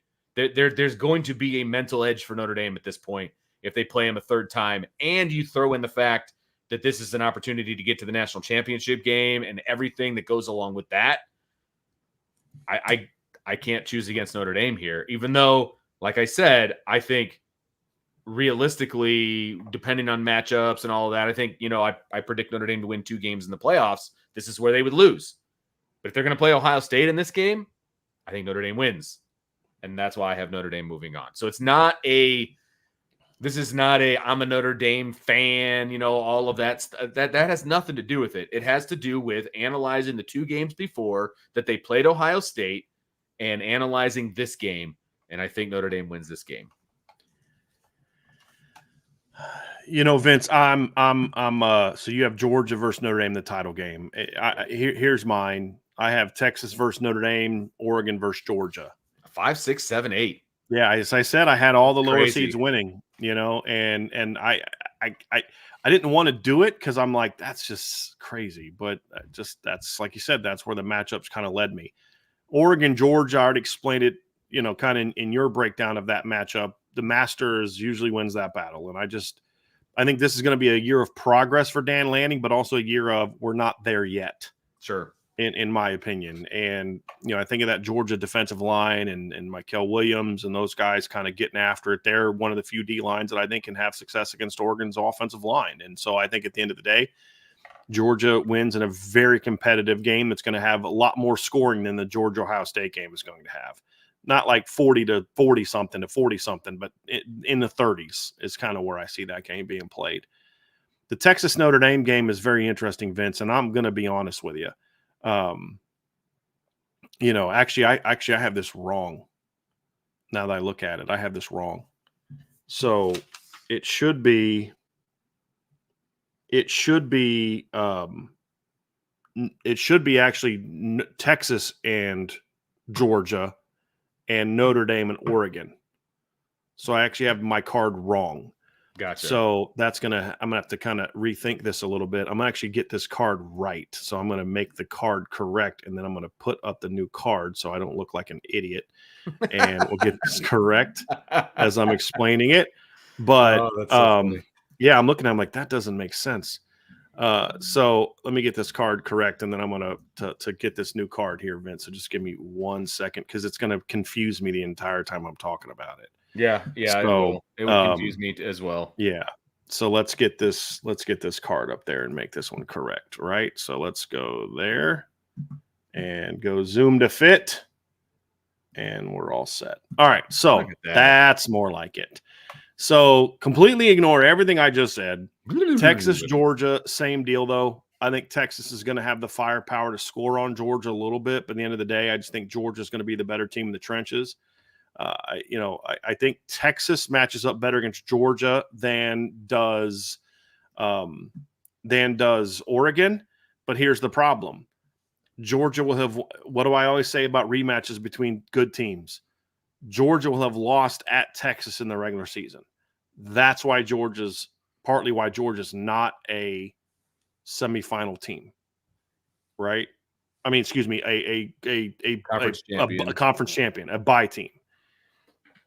I just don't think you can. I just think teams struggle to win rematches, and I think Georgia wins the rematch.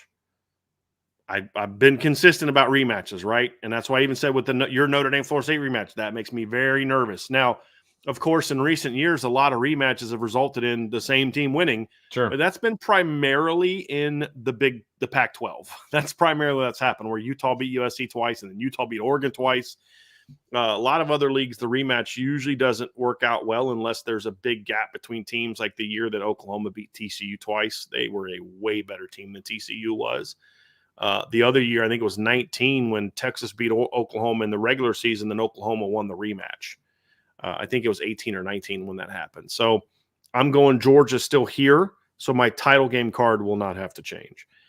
7 Oregon versus number 6 Notre Dame. That is going to be a very interesting battle. And this Oregon team, to me, is going to be a tough out for Notre Dame, a very tough matchup for Notre Dame. But at the end of the day, I think Notre Dame's got the better quarterback. And there's a lot of talk about how good Oregon's receivers are. I think that's going to get put to the test because, again, it's what I said in the last round. Notre Dame has one of the few teams, the first round against Ole Miss. Notre Dame has one of the few defenses that have the athletes on the perimeter to say they can run with Oregon's receivers. And Notre Dame for the last 2 years has gone against some of the best quarterbacks and the best receivers in college football, and they've not only held their own, they've usually won those matchups. And I think that's the case here. Oregon's line play would concern me It's not quite as good as it's been in recent years, but it's concerning. The big matchup that would make me nervous in this game is the Oregon defensive line against the Notre Dame offensive line. But if Notre Dame's in the semifinals, then their offensive line has figured some things out. That's kind of the way I look at it. And so I have Notre Dame still winning this matchup, even though it's a little different matchup than I originally had listed. So, okay. yeah. So your national championship is Notre Dame and Georgia, and my national championship is Notre Dame and Georgia. Yeah. That's the one thing we had in common. Yeah. Well, and I was real close to putting moving Texas into the next round, but either way, we both have the same national championship game, which is, yeah, there you go. I have Georgia as a 1 seed. You have Georgia as an 8 seed. Right. We both made the have card Notre a little Dame. tough. I was like, you know what? I'm not making 2 cards. We got the same team. Well, there's no point. There's no point, right? And we both have Notre Dame as a 6 seed. And so it's Georgia and Notre Dame in the championship. Georgia coming from the top of the bracket, Notre Dame coming from the bottom of the bracket. This is an all-out matchup right here. I mean, you've got 2 blue blood programs and all of these different things. And at the end of the day, I just had a hard time having Notre Dame win this game. I had Georgia winning the game, Notre Dame getting to the championship and losing to the Bulldogs. As much as I would love for Notre Dame to win this game, I couldn't take them another step at this point. Yeah. And so I do have Notre Dame falling to Georgia and Georgia winning it all. I'm going full homer mode. Yeah, baby. I can't help it, man. Like, I'm sitting there like, dude, I'm going to have them losing the semis. Nope. I don't like those matchups. I'm going to have, I can't do it, man. You know what? I do this every year. I'm just going to do this. Screw it, man. I'm going to have some fun today. I'm going full homer today, Vince. Nice. And I'm saying Notre Dame wins. But here's the practical reasons why I say that in all honesty, because I just couldn't do it. I wanted to not pick them, but I just couldn't do it. This is my fandom kicking in with them winning. Like I said before, guys, we're having some fun here. Okay, we're having some fun here. Real analysis is Notre Dame's got to prove they can beat teams like Oregon. They got to prove they can beat teams like Georgia. Sure. Right? That's the reality of the analysis. But again, like I said, I'm having some fun here. And if you can't have fun on a show like this, then you just take yourself way too seriously. It's your show, baby. I'm not talking about you, Vince. We had some fun together. I'm just telling people why I'm going here. I'm just going to have some fun with it, right? Right. And but in seriousness, though, yes, they have a lot to prove. But when I look at this matchup, Vince, and everybody says, Notre Dame's never beat Georgia. Well, first of all, they've only played each other 3 times. The first time was back in 1980, and Georgia had this guy named Herschel Walker. Okay, they don't have Herschel Walker in this team. The last 2 times they've played, Notre Dame has had the ball in the 4th quarter with less than 2 minutes to go with a chance to win the game. Both times they've played. First time was in 17 when Georgia was the national runners-up. Notre Dame had the ball multiple times in the 4th quarter with a chance to take a lead and win the game. Notre Dame had the ball in Georgia territory with less than 2 minutes to go at Georgia in 2019 and couldn't get it done. I think this team gets it done.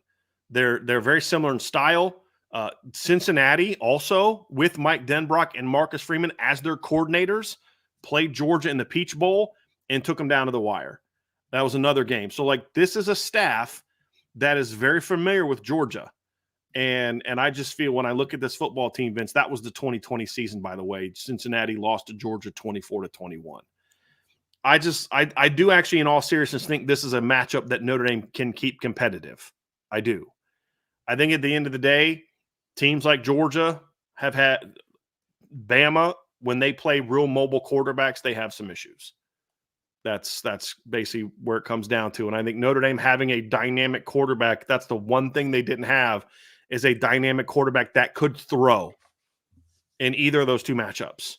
Brandon Wimbush was a dynamic runner, couldn't make the throws when he needed to make the throws. And the receivers couldn't make drops. I mean, last time Notre Dame had a chance to play them, they had guys like Lawrence Keys and Tony Jones Jr. and good solid football players, Chris Fink, that were their starters. They're going to have much better weapons now. The first time they played, Notre Dame's starting receiving core was Freddie Canteen, Cameron Smith, and Equanimity St. Brown. It's a little different animal at Notre Dame now. And Georgia's a different animal too. So just like I said, having some fun with it. I just, at the end of the day, couldn't pick against Notre Dame, Vince. That's really what it comes down to. My fandom won out over my analyst hat in this one, Vince. I'm just going to be honest with you. But I do think, as you stated, This is going to be a good matchup. And Georgia has not dominated Northern teams outside of Michigan in the last 5 years. They haven't. I mean, good ones, right? Ohio State took them down to the wire. Notre Dame took them down to the wire twice. Cincinnati took them down to the wire in 2020 in the Peach Bowl. So, because why? Northern teams tend to have a little bit more physical line play. And that's been able to somewhat give them a chance to be competitive against a team like Georgia. Sure. So you know what? I have some fun with it. And I just, at the end of the day, I couldn't do it. And I'll say this, it's not just me, though. There was a segment on ESPN today where they asked Heather Dinich. I saw that tweet, but I haven't listened to it yet. Title, and she made the case for why Notre Dame can win a championship. And everything she said, I'm like, yeah, it makes sense. At the end of the day, I couldn't not do it. I could not do it. There's so many millions of things that Notre Dame has to prove between now and then. Sure. I get all that. Oh, sure. But you know what? Have a little bit of fun, man. Yeah, man. And then we're going to find out here in about 2.5 weeks what Notre Dame is made of. Because if they can go on the road and beat an SEC team and look good doing it, then they'll have a shot. If they can't, then all of this is for naught. But at the end of the day, Vince, I couldn't do it. I couldn't do it. I love it. I love where your heart's at. I love where your head's at. I hope it's true because it's going to be awesome. I mean, let's go. Let's have some fun with it. Okay, so that's going to do it for this segment of the show. Thanks for hanging out with us and taking and going on our journey through the college football playoff. Look, whether Brian's comes true, mine comes true, or neither one of us comes true, it's going to be fun. The playoff is going to be a lot of fun. I know people push back on it, but I think the playoff is going to be a lot of fun, and we're going to get a lot of things answered. I sure did. You're a big reason why I'm a big fan of the playoff now, Vince. Yeah. I mean, when we had the show together, I was pissed about it. And you're like, dude, hear me out now. And I was like, you know what? That's a great point, Vince. And now I'm kind of like, it's not my ideal scenario. Sure. But I like it better than the 14 playoff. Right. No, I agree. Still think my scenario is best. Get your Final Four after the bowl games. Go back to the old bowl tie-ins. Pick your Final Four after the bowl games. That's still my favorite way of doing it. But you know what? Outside of that, I like the 12 a lot better than I like the 4. We're gonna get a lot of things answered. You know what I mean? Like how do they really go about doing the seeding? What conferences are gonna be? What are they gonna lean towards? What kind of advantage is it to get the 5 seed, for example, and not have to necessarily for Notre Dame not to have to play in a conference championship game? And how do they treat losers of the conference championship games? A lot of questions I think we all have, and we're going to get those answered to a degree. We're going to need a few more years, I think, of data before we really know. But at the same time, I'm really looking forward to December 20th through like the middle of January. There's going to be a lot of really good football at the end of the day, and that's really what I'm looking forward to. So thanks for hanging out with us. Stick around. We are going to do a mailbag to finish things up. But before we get to that, make sure you hit the like button, the subscribe button, the notification bell, share with your family and friends.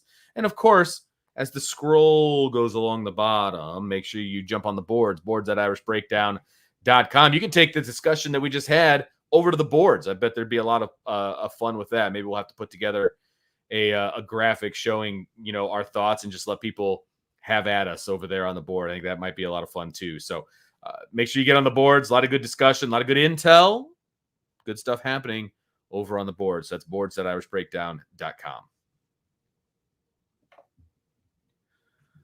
Brian, we have come to the time where it is the final summer edition of the mailbag. And that's why we decided to do a special Tuesday edition of the mailbag, because it's my last afternoon show. I have to go back to school tomorrow. I have one of those fun, exciting administrative retreats tomorrow where we all get to sit around and sing Kumbaya and, all of that. So really looking forward to that. And so that starts tomorrow. So this is my last afternoon show. And Brian was like, well, what do you got? What do you want to do on the last show? And I was like, did you really even have to ask? Like, we're going to do a mailbag. Like, first we're going to have some fun putting together a bracket, and then we're going to do a mailbag. Like, that's what we're going to do. Yeah. So just so people know, Vince is still going to be doing his normal nightly shows. Yes, of so course. He's not going away. He's just not going to be doing the afternoon shows with me. And then, of course, he'll be on all the post-game shows. And for the review and, all the fun stuff that we normally do, during the school year, or during football season. And so, no, I'm not going anywhere. Just I've got alternate plans during the day. So yeah. It is what it is. But that whole got to take care of my family nonsense. They get in the way. They really just kind of get in the way. All 6 of them. Should have stopped after Dylan. We'd be in living ghetto fabulous right now. Stopped after Dylan. You're not wrong. I'm a little selfish. I mean, a little. I'd have a lot more cool stuff. I can tell you that. But that's a different conversation for a different time. Hey, we're gonna do a mailbag. Same rules as always. If you want to get a question in, put an MB at the front. Put the little mailbox emoji, that kind of stuff. If you want to jump to the top of the line, put it in super chat. You will jump to the front of the line. We'll get your question answered for sure. We will get through as many as we can in the time allotted, but we're going to spend some time on this. We're going to have some fun with it. So looking forward to this. Not a lot of questions so far, but we'll get to a few, and we'll see if any more new ones come up. We have 15 so far, so let's get rocking and rolling. Here we go. Andrew Gilmore, is Iowa a legitimate contender to make the playoff based on their new offensive coordinator, defense, and schedule? I don't think so. I mean, look, Iowa doesn't have a murderer's row by any stretch of the imagination, but I think there's at least 2 losses on their schedule for sure. I look at Ohio State, that's a loss, and then the second for sure loss is one of these games. At Michigan State, at UCLA, at Maryland, home against Nebraska, home against Wisconsin, home against Washington, home against Iowa State. I don't see a scenario in which they win all of those games. Right. I don't. I think they're a very good team, but I think they'll lose some of those, at least one of those games, if not 2. I do think Iowa is a contender to be in the, trying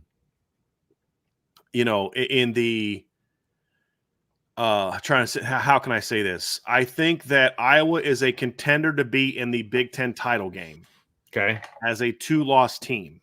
However, it'll be just like they've been in there every other time. They're going to get smacked by either Ohio State or Oregon, and that's their 3rd loss, and they're out of the college football playoff because their schedule's not tough enough. That's kind of where I am at on that one, Vince. But I do think that they're going to be more dangerous, but they still have some talent issues on offense. Right. That ultimately are going to keep them from being taking that next step, because their schedule does ramp up a little bit.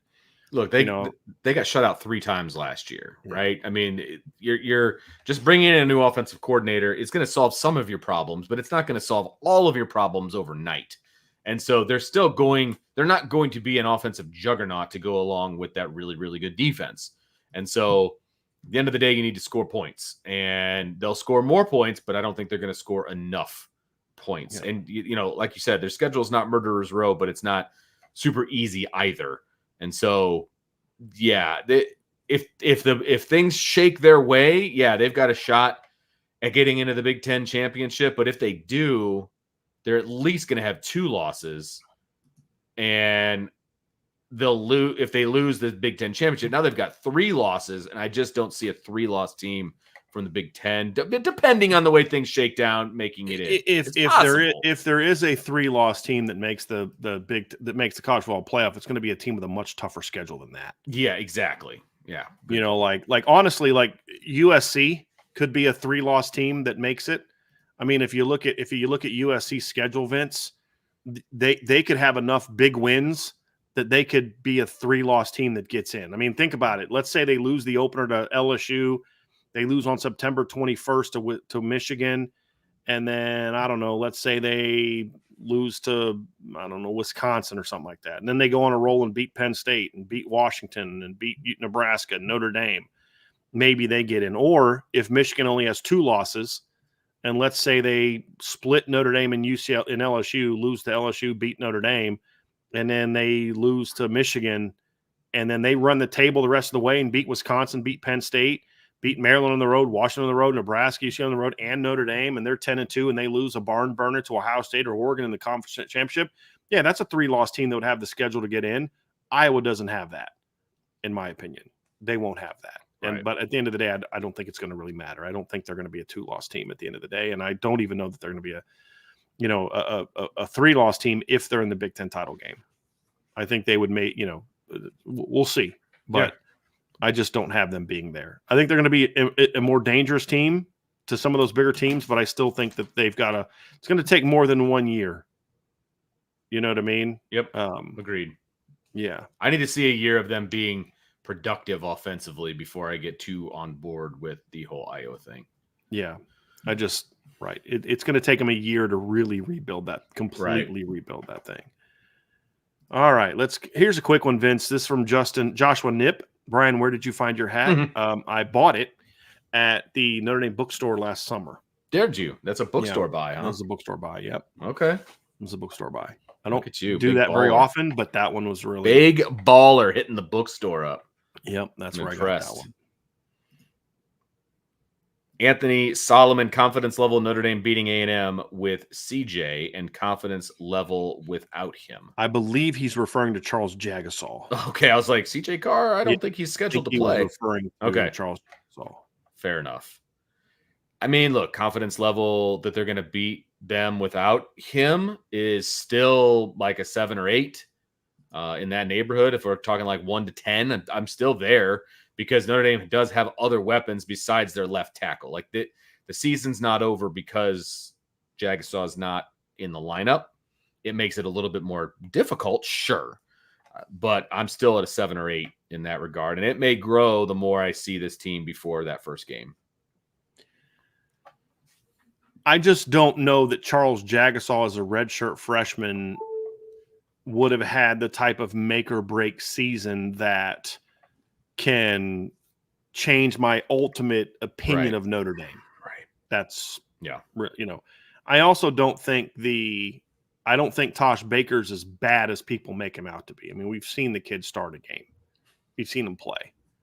And while he's no Joe Alt yet, or ever, he's no Joe Alt. Shouldn't have said yet. He's no Blake Fisher even, but he's serviceable at the very least. Right.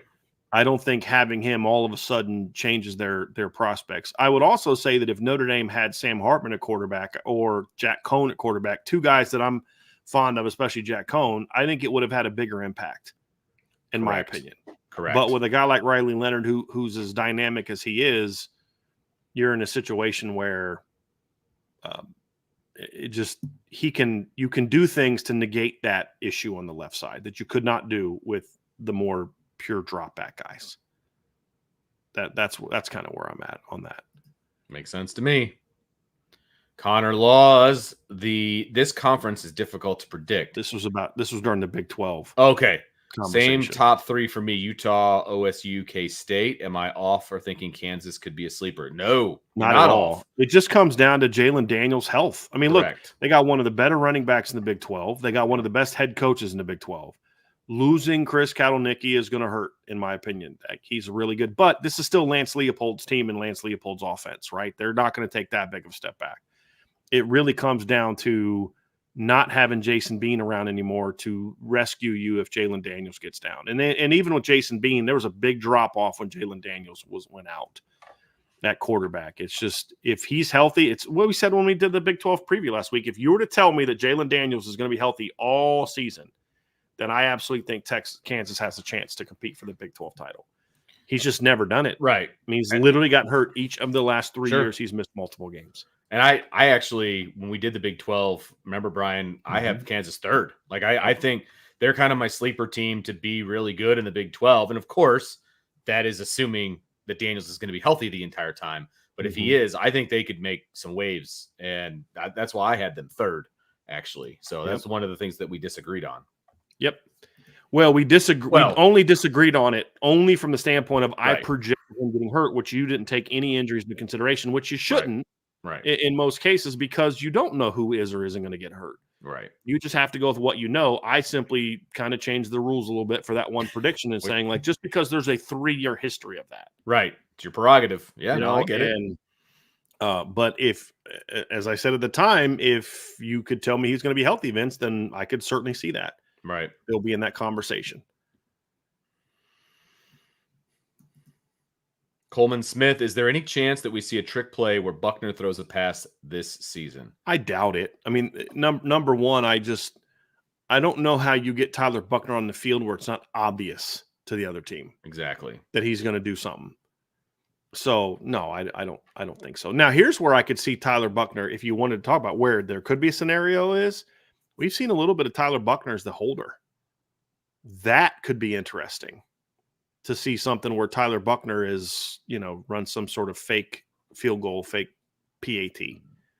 But as an offensive player, I don't see it. Like if Notre Dame, here's the thing I would say, Vince, if Notre Dame, let's say Notre Dame just got ravaged with injuries at running back and just Love's down, Price is down, and one of your freshmen's down.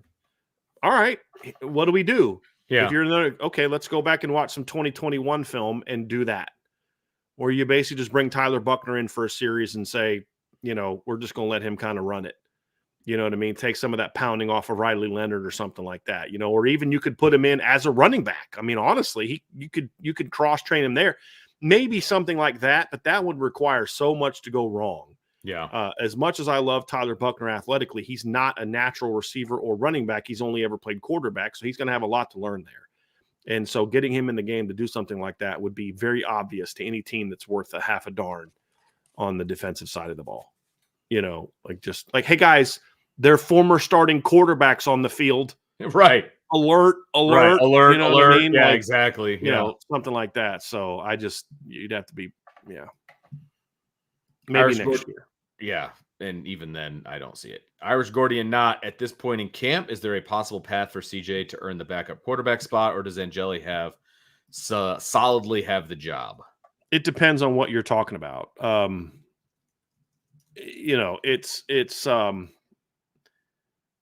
you talking about backup for coming off the bench guy? I think if I've said before, if it's simply you need someone to come off the bench and get you out of a game, it's Steve Angeli.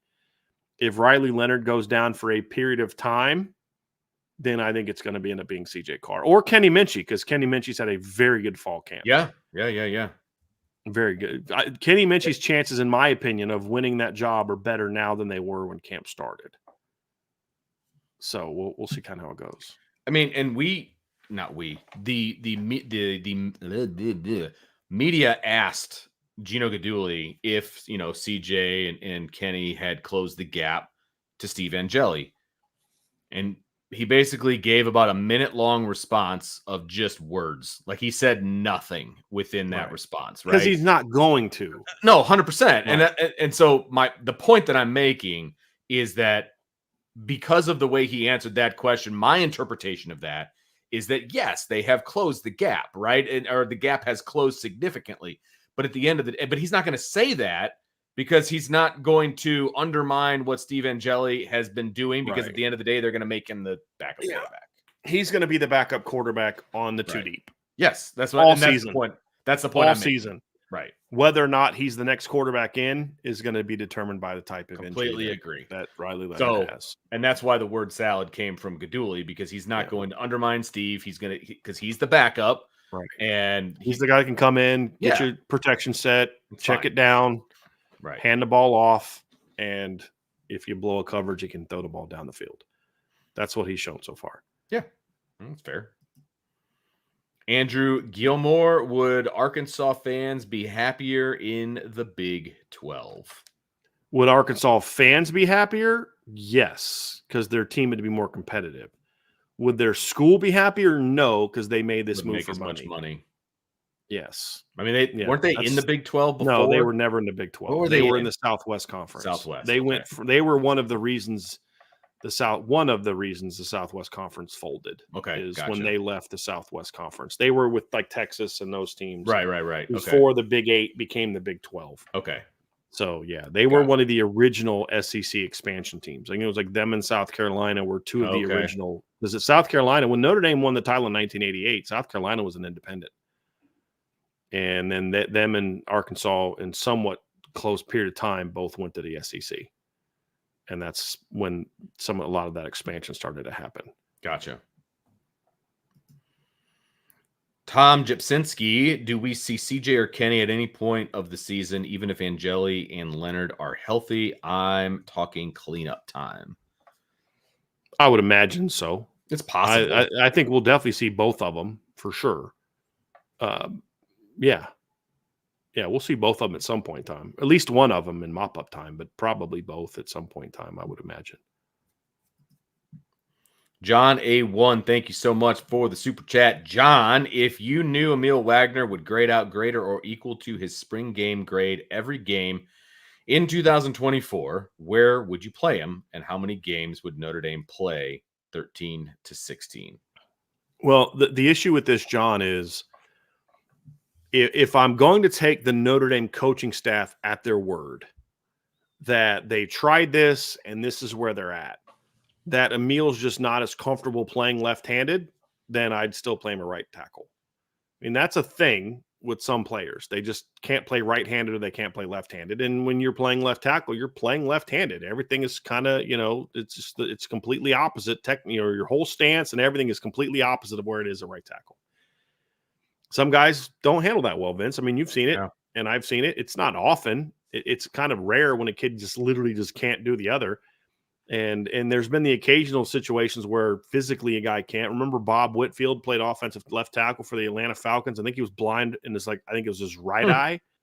But so he couldn't play one. He could only play like one side of the line, which is very interesting. And, but if I take them at their word, then I would leave him a right tackle. If I felt that Emil could play left tackle, then I would be more prone to move him to the left side in that particular scenario. So that's my stance on that, John. It just depends on that. And how many games would Notre Dame play? To his other question, if he plays like him playing to the level that he played in the spring game, honestly, John, is one of the things I'm kind of taking into account when I project Notre Dame to be at least a semifinal team. Like my faith in my predictions that we did in the previous show is pretty good up until the semifinals. After that, it's kind of okay. It just depends on now my heart's taken over my head. You know what I mean? Like that's just totally get that. But getting to the semifinals, I'm quite confident that this team should do that. If the matchups are what I say they are, if they work out that way, and that's why it's so important to Notre Dame get a 5 or a 6 seed, because you are going to get an ACC or a Big 12 team in the second round most likely. So. After that, it's kind of like, so that would mean what? They play at least 15 games. They'll win that 15th game, but that's kind of where I feel. And Emil is part of the reason I feel that way. Coleman Smith, do you think Florida State can replace Keon and Johnny Wilson this year? Well, I wouldn't have them in the college football playoff if I didn't think that they could. And look, I think this Florida State team is very good. Are they going to have anybody on that depth chart that's as good as what those two guys were? No, I don't think so. They're going to be very different. The receivers are going to be smaller this year. They're probably going to use more of a rotation this year. Just kind of looking at through some of the magazines, and you look at who these people have as their starter. Some of those guys are going to start early on, but I think there's going to be some talented younger guys that take over. They got right now they have Kentron Portier is the starter. Malik Benson is a transfer from Bama. Ja'Kai Douglas has been there for a while, but they also have Kakeem Williams, who's a sophomore, is a big-time recruit for them last year. I think he's going to play a lot more as we get closer to the season. Destin Hill, tight end. They got a transfer from, I believe, San Diego State. Oh, no, Kyle Morlock actually was there. Who got the – oh, no, Louisville got the San Diego State transfer.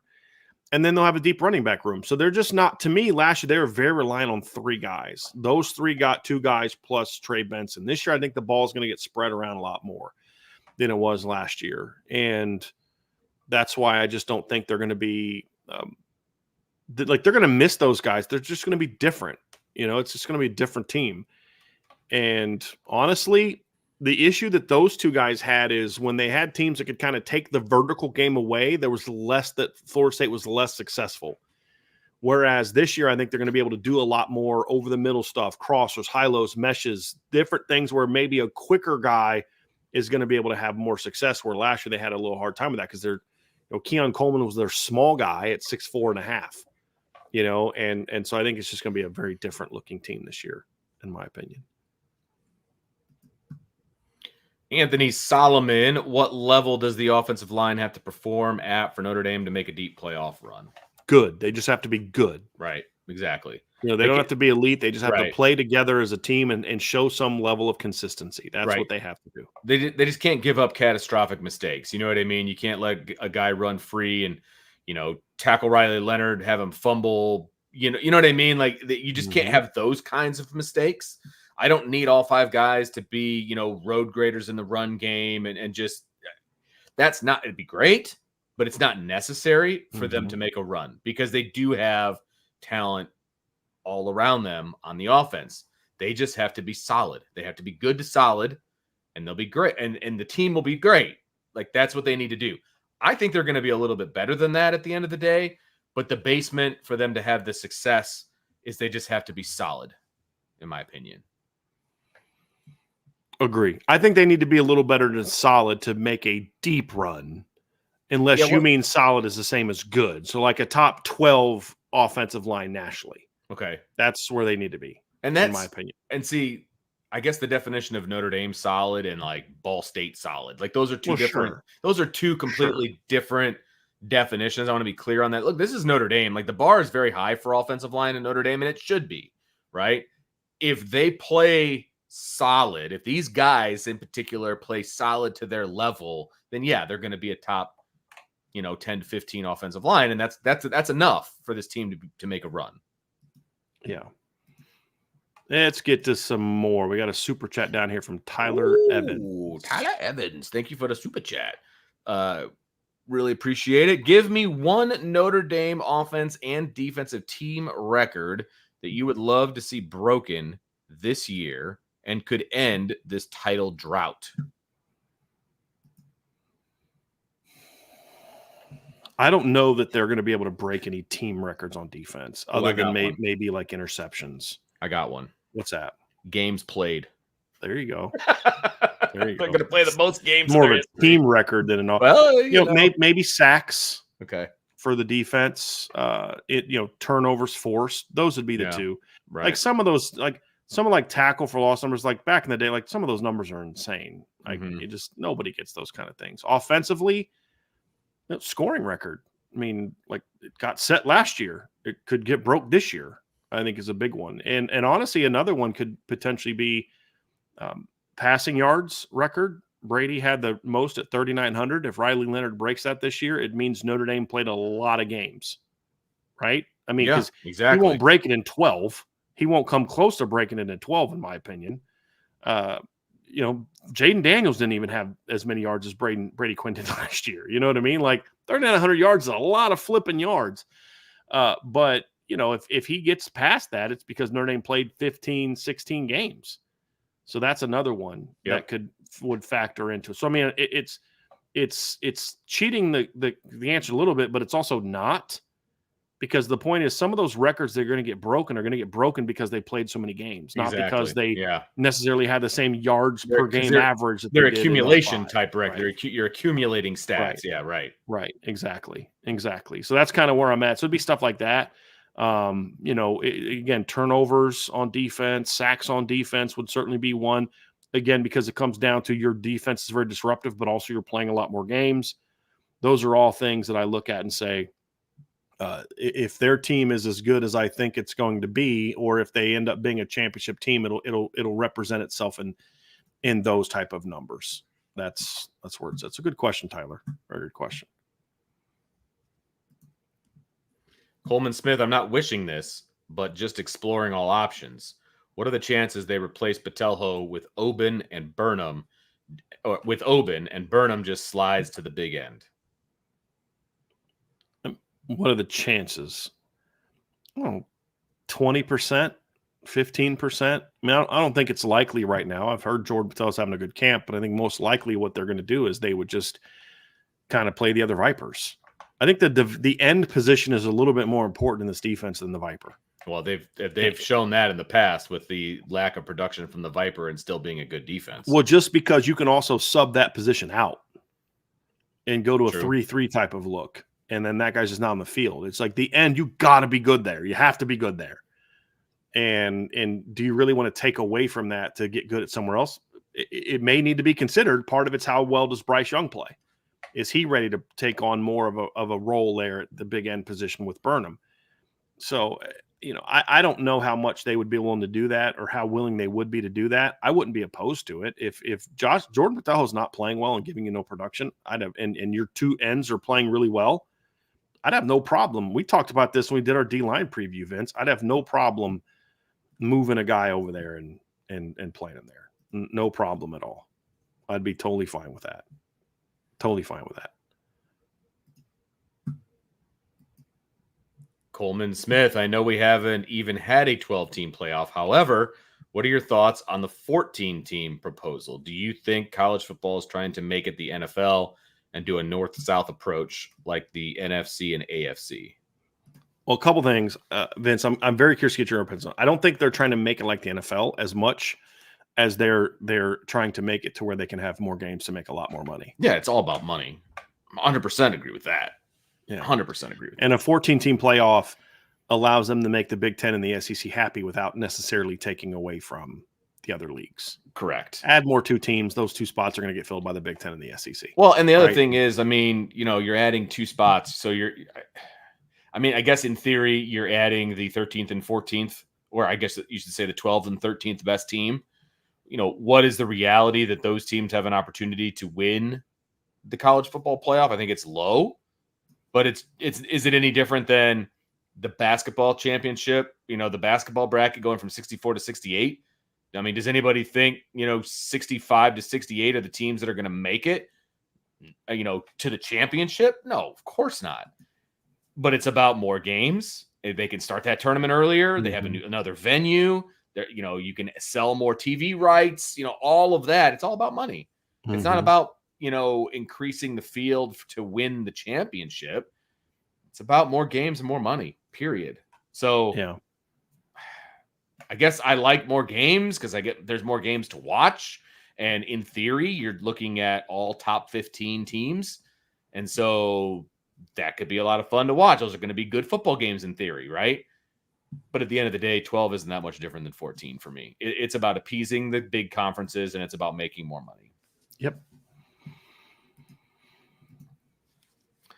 Andrew Gilmore, the NFL does open practices during training camp. In fact, the Bears have 9 open to the press and public. Should Notre Dame do the same thing? No. Do I think Notre Dame should do more events throughout the year with fan interaction and players and coaches? Sure. Am I a little pissed that Notre Dame has just kind of nixed the whole coaches clinic thing? Yeah. Because number one, it's less of a chance for coaches to get on campus. And then also, I mean, let's be honest, some coaches just came because they were fans of Notre Dame. They got to watch a practice. I think there was nothing wrong with that. I think that's a big miss by Notre Dame. But the reason they're okay with it is because they just don't need that money anymore. It would most likely, but I don't think the answer is opening up a half of your fall practices. Look, as a media person, of course I would like more access. I would like first 5 periods of every practice, and I would like 3 or 4 full practices.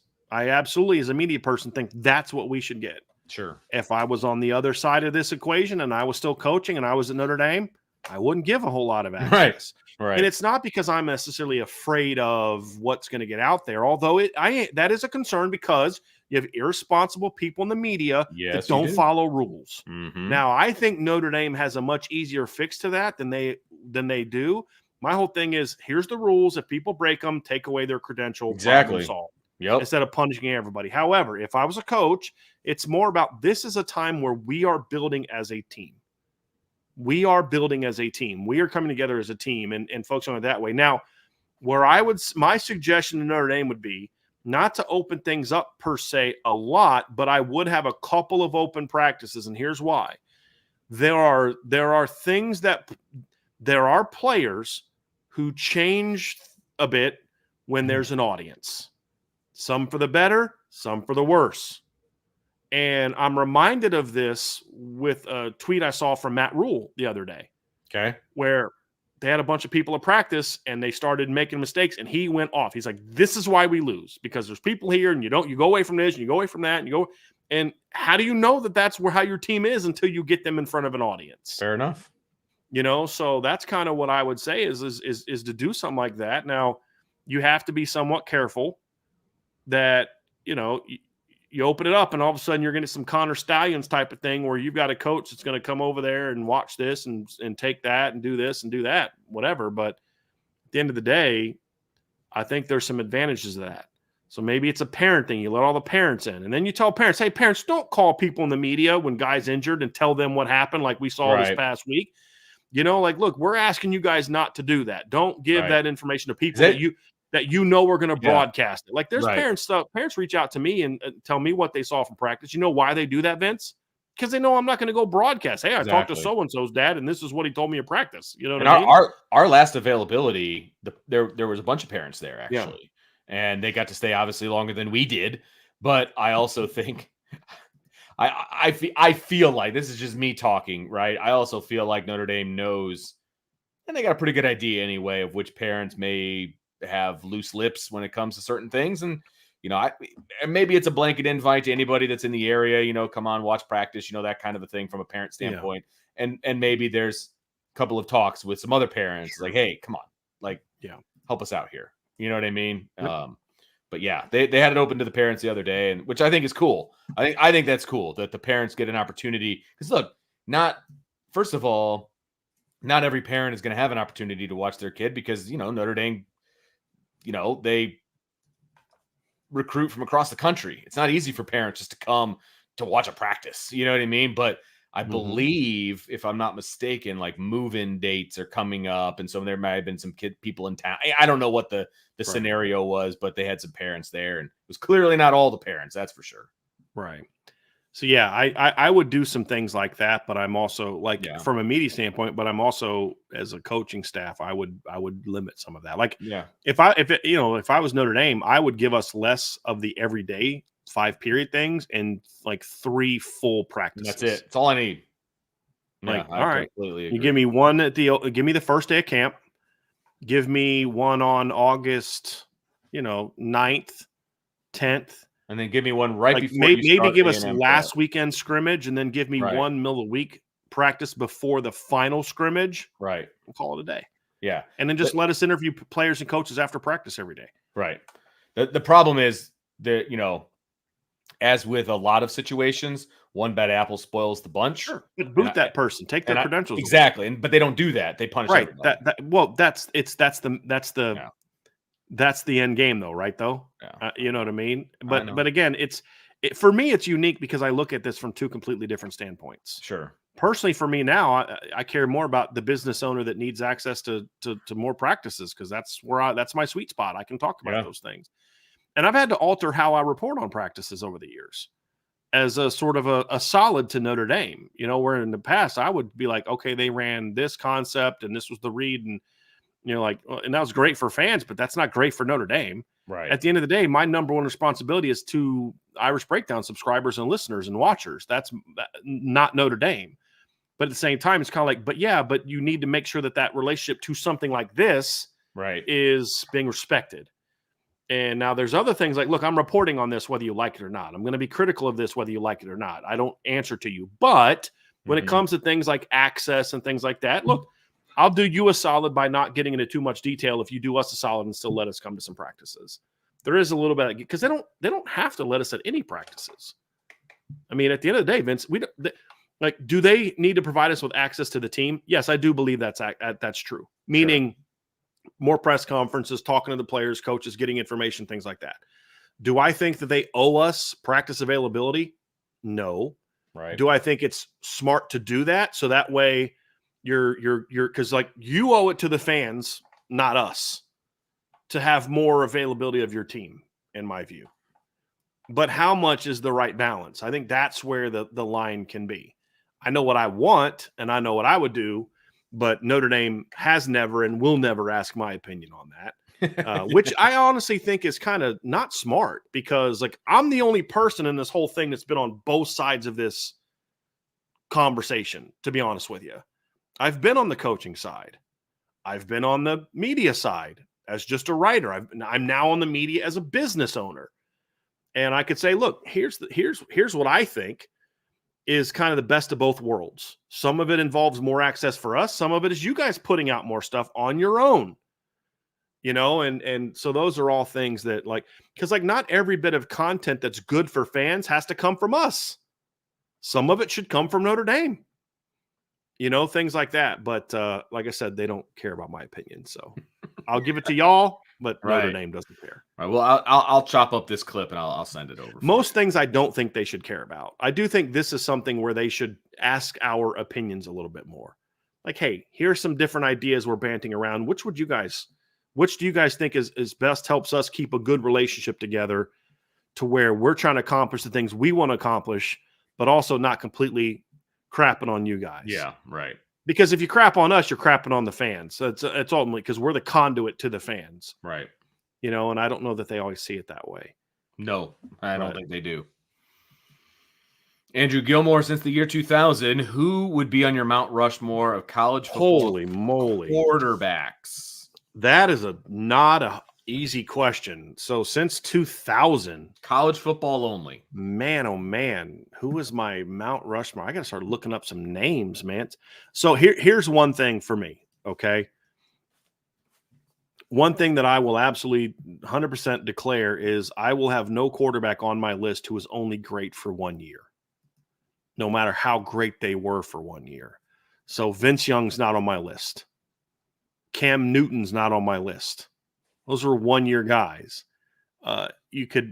Johnny Manziel had 2 really good years, but one of those years was statistically good, not necessarily impactfully good. For me, it's about dominance and it's about winning and it's about production. One guy, there's 2 guys just off the top of my head that just jump in like, okay, no brainers. And that's Tim Tebow and Lamar Jackson. Just right off the top of my head. Yep. Just agreed. Tim Tebow, 2-time national champion, once as a starter, once as not, won a Heisman, produced as a passer, was the SEC's all-time leading touchdown producer as a rusher, broke Herschel Walker's record for rushing touchdowns by an SEC player, and just an ultimate winner. He was a winner. Lamar Jackson took Louisville to heights that they haven't had before or after really in recent history, and was a dominant player for multiple years and won a Heisman Trophy. He didn't win championships, but he also wasn't on a team that was really exactly that type of team. I've said this before. You put Lamar Jackson's last year in college was 2017. If you had trades in college football and Notre Dame was able to trade for Lamar Jackson, and you put Lamar Jackson on that 2017 team, and that's the only change you make, Notre Dame loses to no one that season. No one.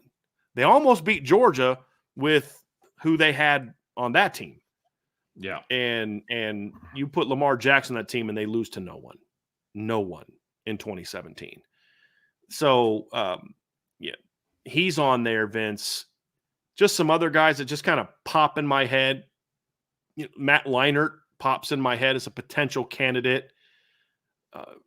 Goodness gracious, just trying to think through. Let me pull up I need to go through teams and just kind of refresh my memory. Marcus Mariota's at least in the conversation.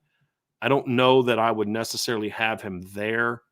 Just kind of going through, is Deshaun Watson or Trevor Lawrence on there? I don't know if either of them was quite to that level. Jameis Winston had the one great year. He has too many other issues that kind of negate the whole championship Heisman production for me, if I'm being honest. Ken Dorsey was the product of a great team. He was a winner, but not, he wasn't a great quarterback. Andrew Luck was great, but I don't know that I'd have him there, Vince. He's a tough one. Andrew Luck's a tough one because I think he was a great quarterback, but I don't know if I would have him as like one of the, because it's really the top 4, right? That's Mount Rushmore's 4. That's only 4. Right. So, Andrew Luck's in the conversation. I just don't know because thinking about him, he was a winner. Just won a lot of games there. I'm not having Sam Bradford on there. He was a system guy, never won a championship. just trying to go through. I mean, Michael Vick was only in the 2000s for a year, and he was not a great college quarterback. He was a dynamic college quarterback, but not a great college quarterback. He did, in his best year was, I think, 99, I believe. So, Kansas, K-State, Oklahoma State. Brandon Whedon had a great year at Oklahoma State, but he's not in that conversation. Boy, this is a tough one. Iowa, no. Michigan, no. Ohio. Did Ohio State have anybody in there? Well, I'm sorry. I have to put Joe Burrow on there because Joe Burrow had 2 good years of college. One was all-time elite. Like, his 1 year was just crazy good. I'd have to put Joe Burrow on there. I'm definitely not putting Jason White on there. Heck no. So I got Joe Burrow, Lamar Jackson, Tim Tebow. I'm trying to go through, Vince, and find my 4th guy. And I'm honestly kind of having a tough time figuring out who that is, to be honest with you. I mean, if we're going to go back to homer takes, I mean, I'm putting Brady Quinn on there, but that's a homer take. Let's see here. No titles. No one from Missouri. None of the Oklahoma quarterbacks, to be honest with you. I mean, and if there was going to be an Oklahoma quarterback, it'd be Baker Mayfield, not Jason White. Let's see here. I mean, and Jason White didn't even win the title at Oklahoma because Oklahoma won the title in 2000. They won that first title of the millennium, and it was Josh Heupel was their quarterback. Jason White never won a title. I'm going through here. Texas. I mean, Colt McCoy had some really good success. Tennessee, Ole Miss, Oklahoma. I mean, Vince, I kind of might have to lean towards Deshaun Watson as my 4th. I mean, he completely changed that. I mean, Taj Boyd took him to a level, and then Deshaun just kind of kicked it down, led him to a title game 1 year, led him to the championship the next year. Tons of great production. I might have to put them on there. I might have to go Deshaun Watson. Again, to people like Vince Young, I'm not putting a guy that was great for 1 year on my list. Trevor Lawrence isn't on your list? No, because Trevor was a great quarterback, but they never needed Trevor to be what they needed Deshaun to be. Okay. Like, if I'm starting a team, I take Trevor. But Trevor benefited from the fact that he was on some teams that were just really special, where he didn't have to carry those teams the way that Deshaun had to carry that 2016 team. Does that make sense? Sure. Like, so yeah, I'm gonna have to go. So I'm gonna go Tim Tebow, Lamar Jackson, Joe Burrow, and for now, with an asterisk, I'm gonna go with Deshaun Watson because I'd have to go back and look through some quarterbacks and really study more because I know there's guys that I'm missing. Somebody just mentioned Pat White. That would be one to consider. I'm not going there.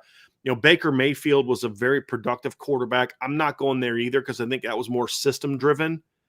But if I was going to take an Oklahoma quarterback, it would be Baker, not Sam Bradford. So I'd have to go back and think through this. To really have a. Somebody said Pat Mahomes had an underrated career. Pat Mahomes had a great college career. He just never won because he didn't play on very good teams. Like, right. to be the Mount Rushmore, you have to kind of win something. You still got to win, right? Like, we don't have George Washington on in Mount Rushmore if we lost that war against the war for independence, right? Like, he's considered great because they won. You know what I mean? So, I'd have to think through that one. So I feel good about those 3. I got to think through who my 4th would be. And there's like Matt Leinert's in. Like, I'd put Matt Leinart in there over Trevor Lawrence because, like, I think Matt.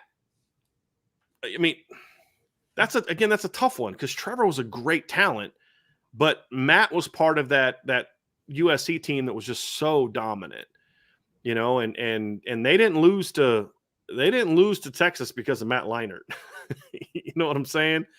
So I'd have to think through this one, man. I'd have to. Somebody had a super chat. Irish says, "I'll take Tim Tebow, Lamar Jackson." We're on the same page there. Deshaun Watson and Eric Crouch. Eric's Crouch last year at Nebraska was 2001, so I'd add him. The problem with adding Eric Crouch is it's kind of hard to really evaluate him.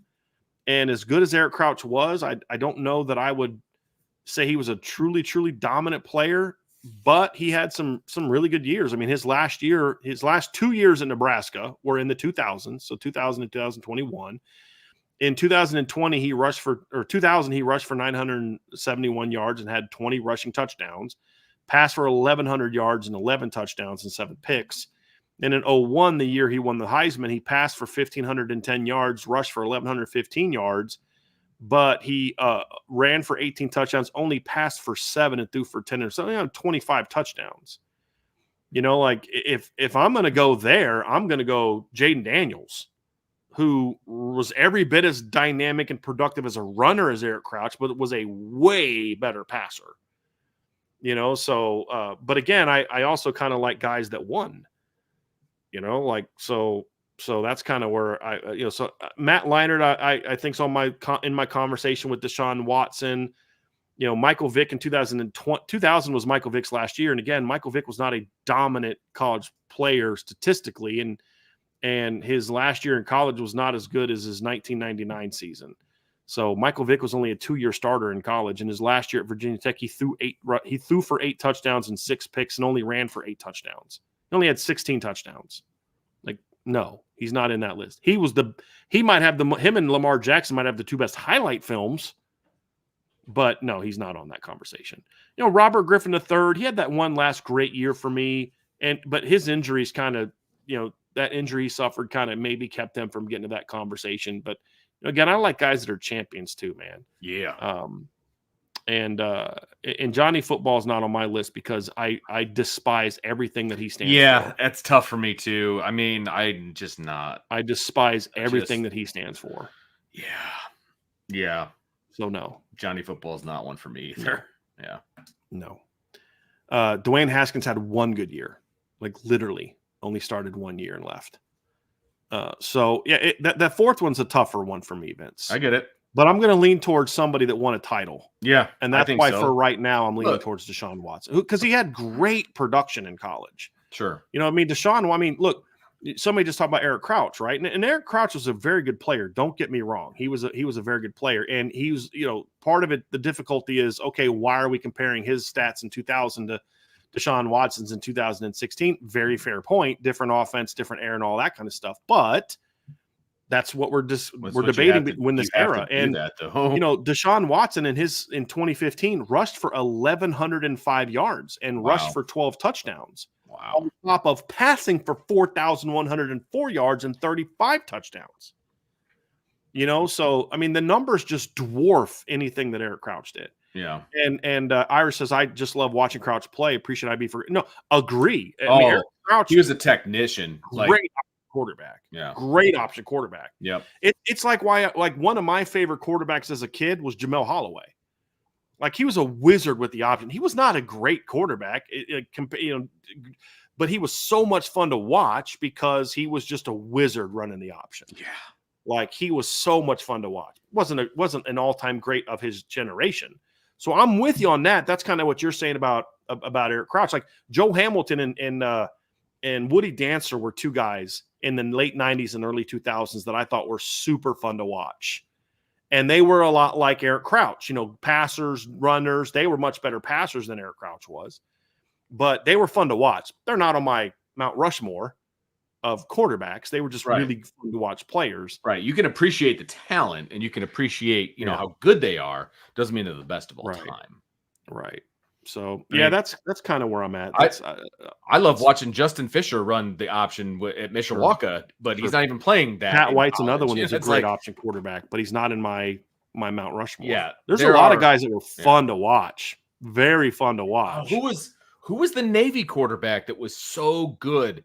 Which one? You talking about Ricky Dobbs or the kid recently that they had that was super I'm going to go with Dobbs. It was when they were beating Notre Dame at times. Yes, that was Ricky Dobbs. Yeah, he beat him twice. He beat him in 09 and 10. Yeah, he was special. And I realized Notre Dame had their issues, and but he was still fun to watch. But he was so good at running that option. Yeah, he was very fun to watch. Recently they had Malcolm Perry who rushed for 2,000 yards. Right. But Ricky Dobbs is the guy that got that team going. In 09, he ran for 1,192 yards and had 27 rushing touchdowns, Vince. And he passed for 1,031 yards. Yeah. And 6 touchdowns. He was literally a dual threat. Like he could actually throw the ball. Right.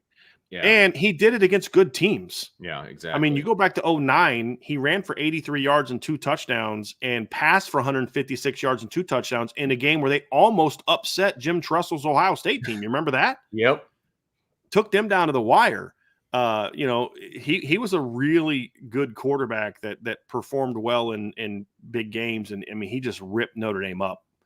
I mean, just ripped Notre Dame up twice, and he was fun to watch. Yeah. Very fun to watch. No Keenan doubt. Reynolds was also somebody in the chat just mentioned. Keenan Reynolds was a very entertaining guy to watch as well. He's a very good option quarterback. I'm just not putting those guys there. And Vince Young did not have 2 good years. Vince Young his second year as a starter at the end of the year was playing really well, had a great bowl performance against Michigan in the Rose Bowl. But he ended up with 12 touchdowns passing and 11 rushing and 11 interceptions. So on the year, he wasn't great. He was great at the end of the year, and that kind of was a foreshadowing of what was to come the next year. But he was a very, very inconsistent quarterback in 2004. Had some really brilliant moments and some not very good moments. And then 2005, he put it all together and was just brilliant from start to finish. But no, he was more he was great for 1 year. Sure. And that's, again, why I can't have him on there. But his 1 year was good enough where you at least have to consider it. Well, and you have to do something to narrow it down, too. But Deshaun Watson won a title also. But Deshaun was way better for multiple years than Vince was. Right? That's Right. kind of and Vince had them on the precipice of a title once. Deshaun had them there twice. Sure. Lost the title game 1 year, won it another year. So, I mean, there's been a lot of great quarterbacks, man. But just the Mount Rushmore, like the best of the best, that's a tougher one. Like, I'm even now, how do I not have Matt Leinart on there? Guy won 2 titles, should have almost won a third, if not for Vince Young being Superman in the fourth quarter. I mean, you know what I mean? Like, it's a tough one. It's a tough one. Tua was a great quarterback. Don't get me wrong, but Tua never won. I mean, Tua, the only championship Tua won, he literally came off the bench at halftime. He wasn't even a starter on that team. And the next 2 years they lost, or the next year they lost. They lost to LSU. No, yeah, they lost to LSU in 18. Lost to Tua. Yeah, no, Tua was the starter for them. Hold on a second. Yeah, Tua was the starter for them in 19. And they lost to LSU in the regular season and didn't make the college football playoff. And then in 18, he was a starter and they got smashed by Trevor Lawrence. If it comes down to Tua as an option for me, then I'm taking Trevor Lawrence over him. Right. Yeah. Because they literally played against each other and Trevor's team beat him.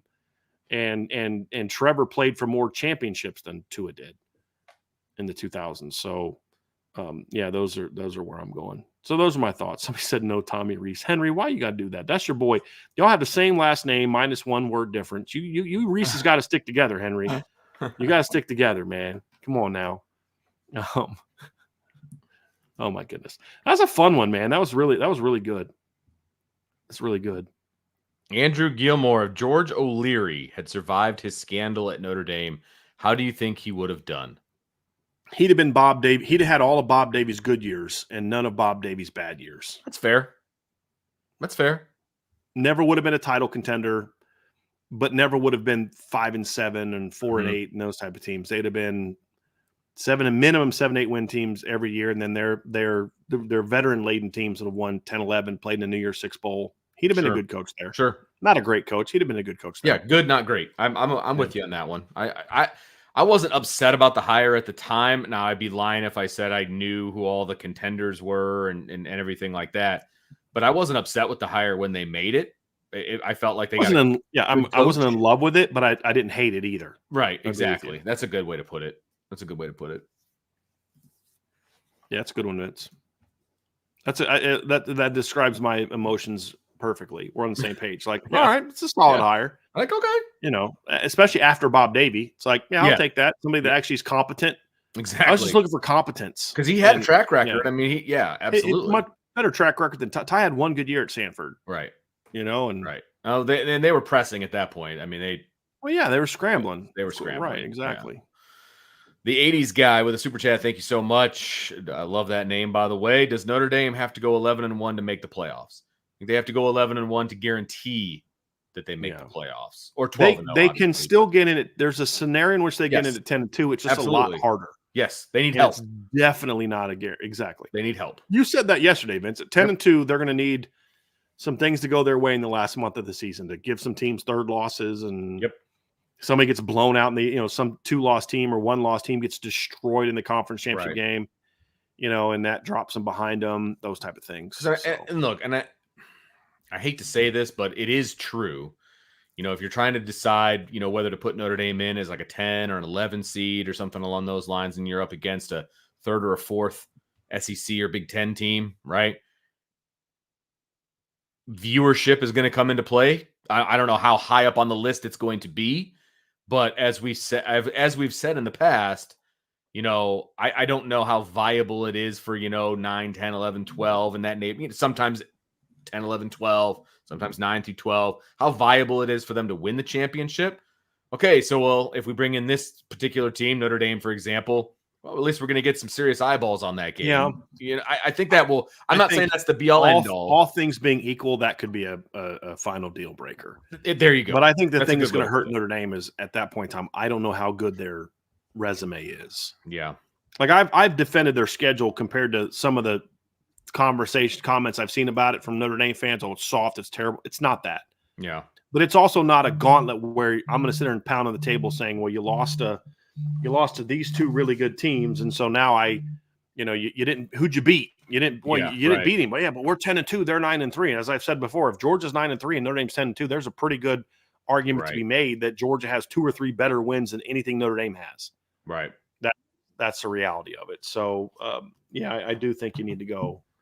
I do think you need to go 11-1 to feel great about it. 10-2 get you in a situation where you're now, like you said, Vince, you're now hoping that some other things happen. You know what I mean? 11-1, you're going to feel real good. And I think you should also feel real good about hosting, to be honest. So 11-1, you're great. You're in great shape at 11-1. 10-2, it gets a little bit more dicey. And it just depends on the landscape. So, yeah. Yep. Agree. Jason Smith, understanding that Great House is your best wide receiver on the roster, who are your next two? For me, it's Chris Mitchell and Bo Collins. Yep. That was going to be my take as well. Yep. So, and I think Great House is going to be fantastic, but I also think, and I'm predicting Great House is probably arguably going to be your number one, but I think Chris Mitchell is going to have something to say about it. No way is it a given. That's right. Exactly. There you go. Right. Yeah. Yep. Joe PM 17. What is Elko going to throw at Leonard? Spy and make him throw it to the perimeter. Yes. I don't know about spy. I think blitz a lot. Get him on his heels. Don't let him get comfortable in the pocket. Something that Notre Dame had some success with early in the game last year. Force him to throw the ball wide and downfield.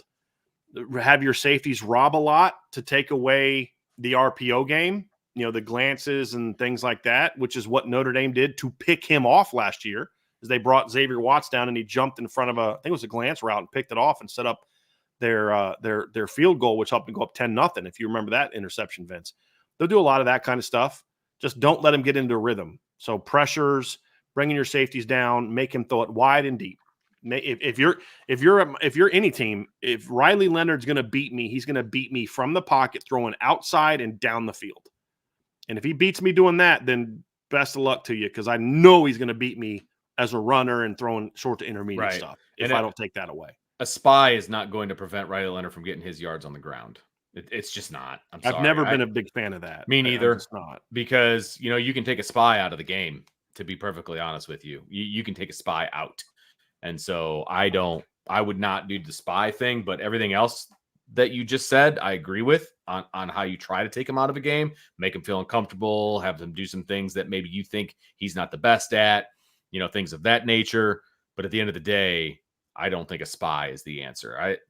People seem to go to that a lot. And I'm not saying you specifically, Joe, but too many people are like, just spy him. If he's a mobile quarterback, you just spy him. Well, you're also taking somebody out of the defense, which I don't There's think also things offenses can do to counter that. Right. I mean, there's plenty of things I can do. If you're going to spy a linebacker, there's plenty of things I can do to once I figure that out, to take advantage of you. Yeah, 100%. Attack you.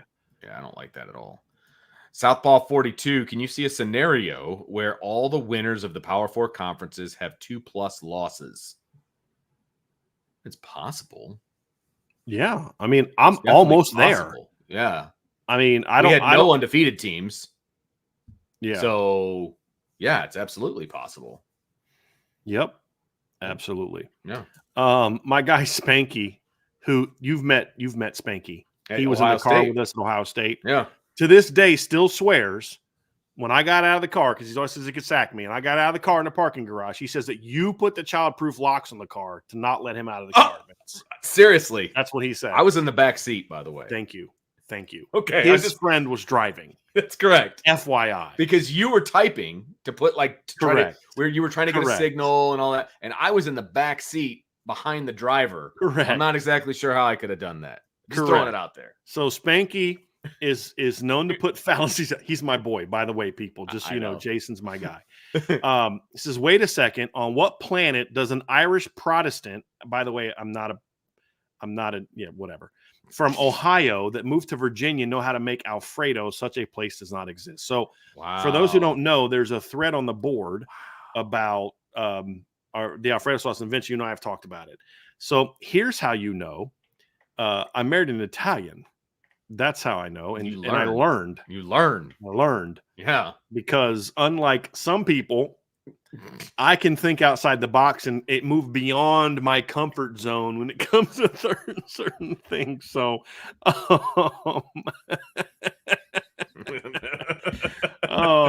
he said, I bet $1 million that Vince was driving. So I was not driving. Yeah, but anyway, that was funny. But Jason, he says that he kept making weird noises every time he turned to bend.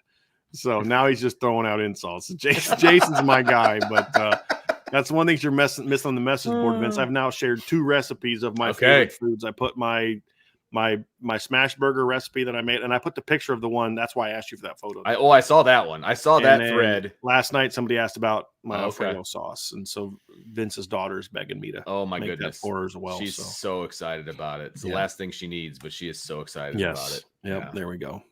It's the last thing either one of us needs, by the way. Joe PM17, how or why has opinion on Chris Mitchell warmed up? Practice production, mistaken first impressions. I'm not sure I understand the question. Is he saying that we had a negative opinion of Chris Mitchell to begin with? Because I never did. I don't understand the question. Yeah. So mistaken first impression. If you go back and watch our video of getting Chris Mitchell, we were both very happy about it. I certainly was. I don't know if we did a show together. I know you and I did. Sean talked about it, but was very happy about that pickup. Have been continue. You know, I have said he hasn't done a lot in practices so far because they haven't targeted him a ton.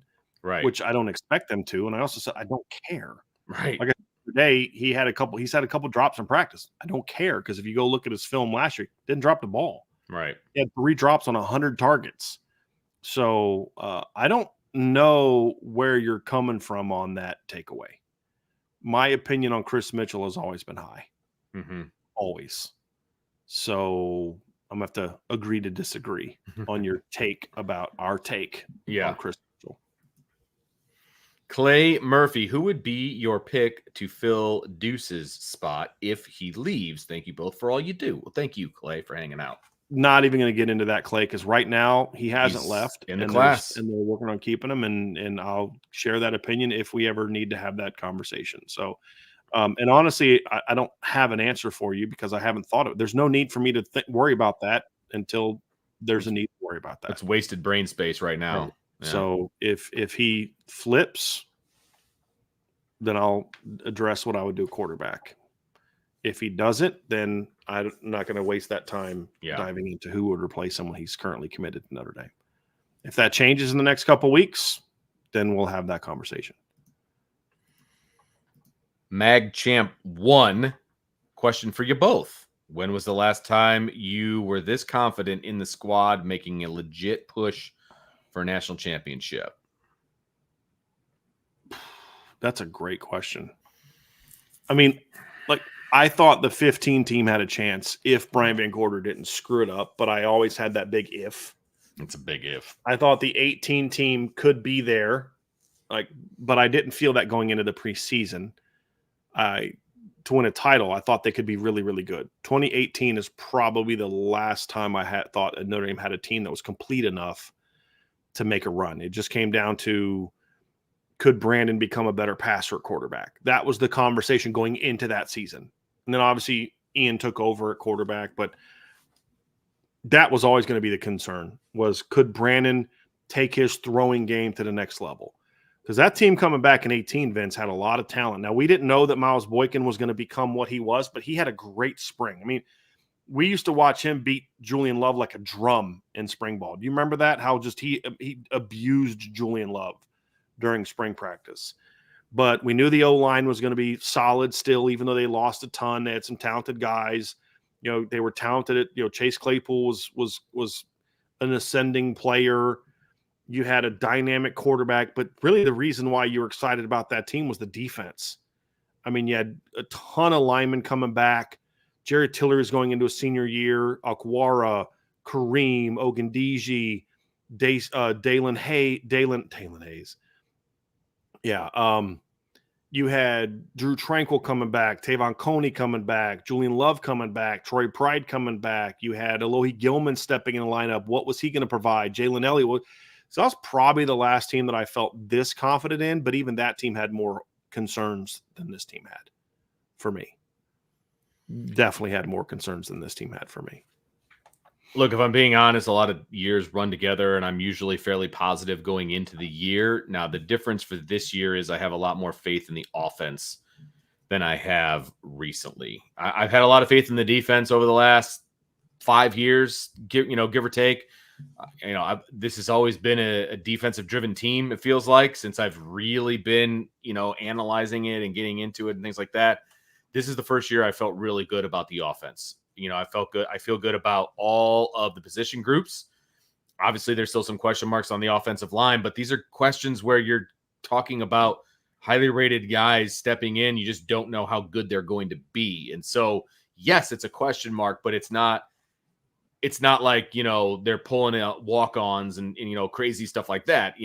I still think there's a lot of talent there, right? So for me, I feel the best about both sides of the ball, and then you can even throw in special teams, and I still feel really good about this team, right? There doesn't appear to be a weakness.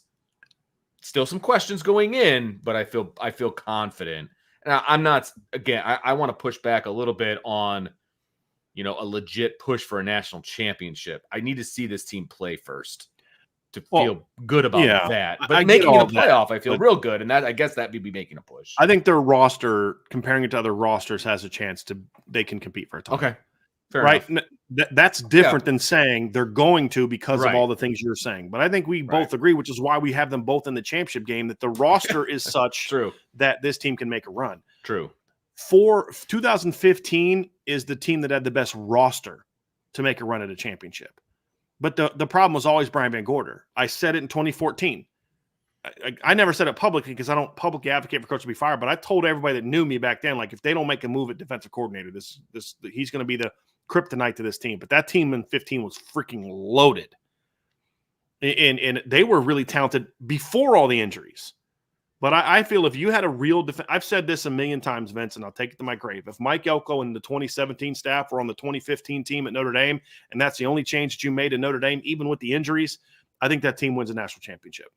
I mean, they took Clemson down to the wire and played like garbage. Yeah. And still they were a 2-point conversion away from tying Clemson on the road.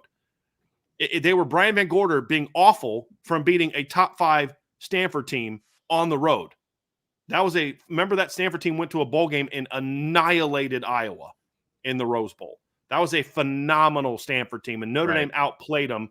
And it was all about Brian Van Gorder couldn't do anything. Like, you put a real coaching staff on that side of the ball, that team could have beat anybody that year. Anybody. Right. And that's what was so frustrating about that season. Right. So frustrating about that season, because it was just a pissed away opportunity to truly challenge for a championship. Sure. And you got completely outclassed by Ohio State in the bowl game, because the only team in the country that had a roster comparable to Notre Dame's that year was Ohio State.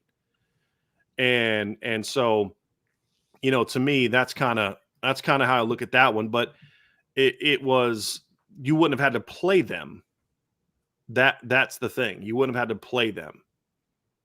And because they would have not been in the playoff and you would have been. Sure. But but also by that point in time, Notre Dame was so beat up and so short. I mean, Sheldon Day got hurt a couple games before, and it was Joe Schmidt was banged up. Remember, they ended up putting Jarrett Grace in the game. And one of the biggest what if players in Notre Dame in my fandom is what if Jarrett Grace doesn't hurt his knee, like just have his knee blown up a couple years before.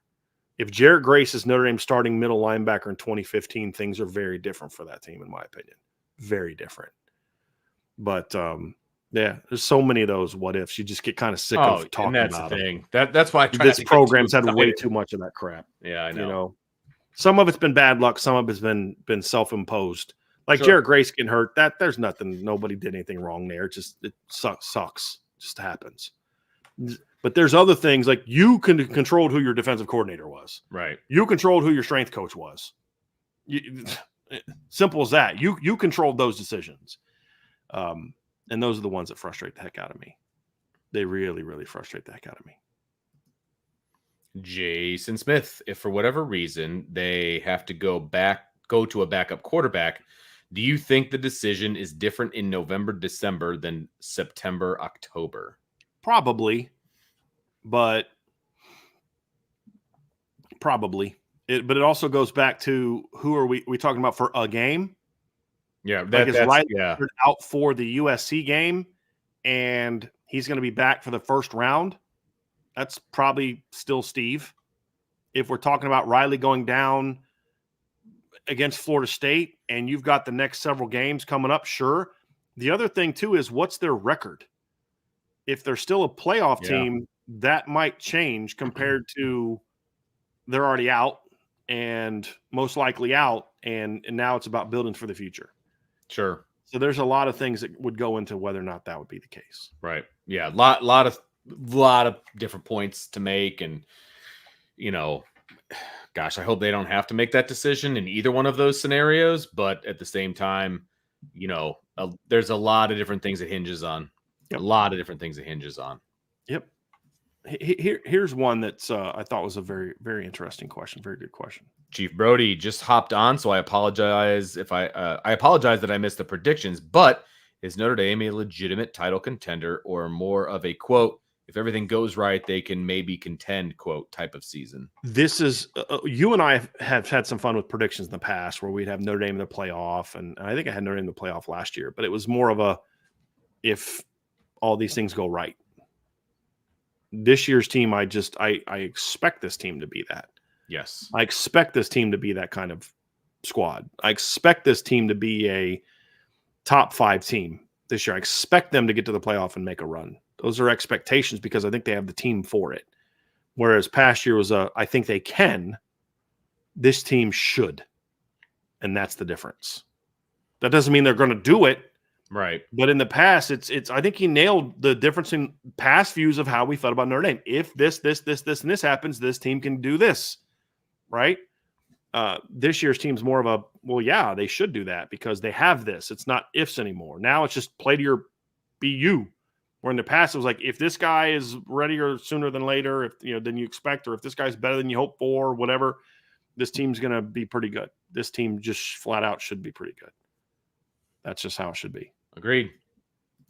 Ant VR likelihood that Buckner re-enters the quarterback room if CJ Carr wins the starting job by the end of spring 2025. I think it depends on a couple of different things. Okay. It depends on if guys leave for the portal.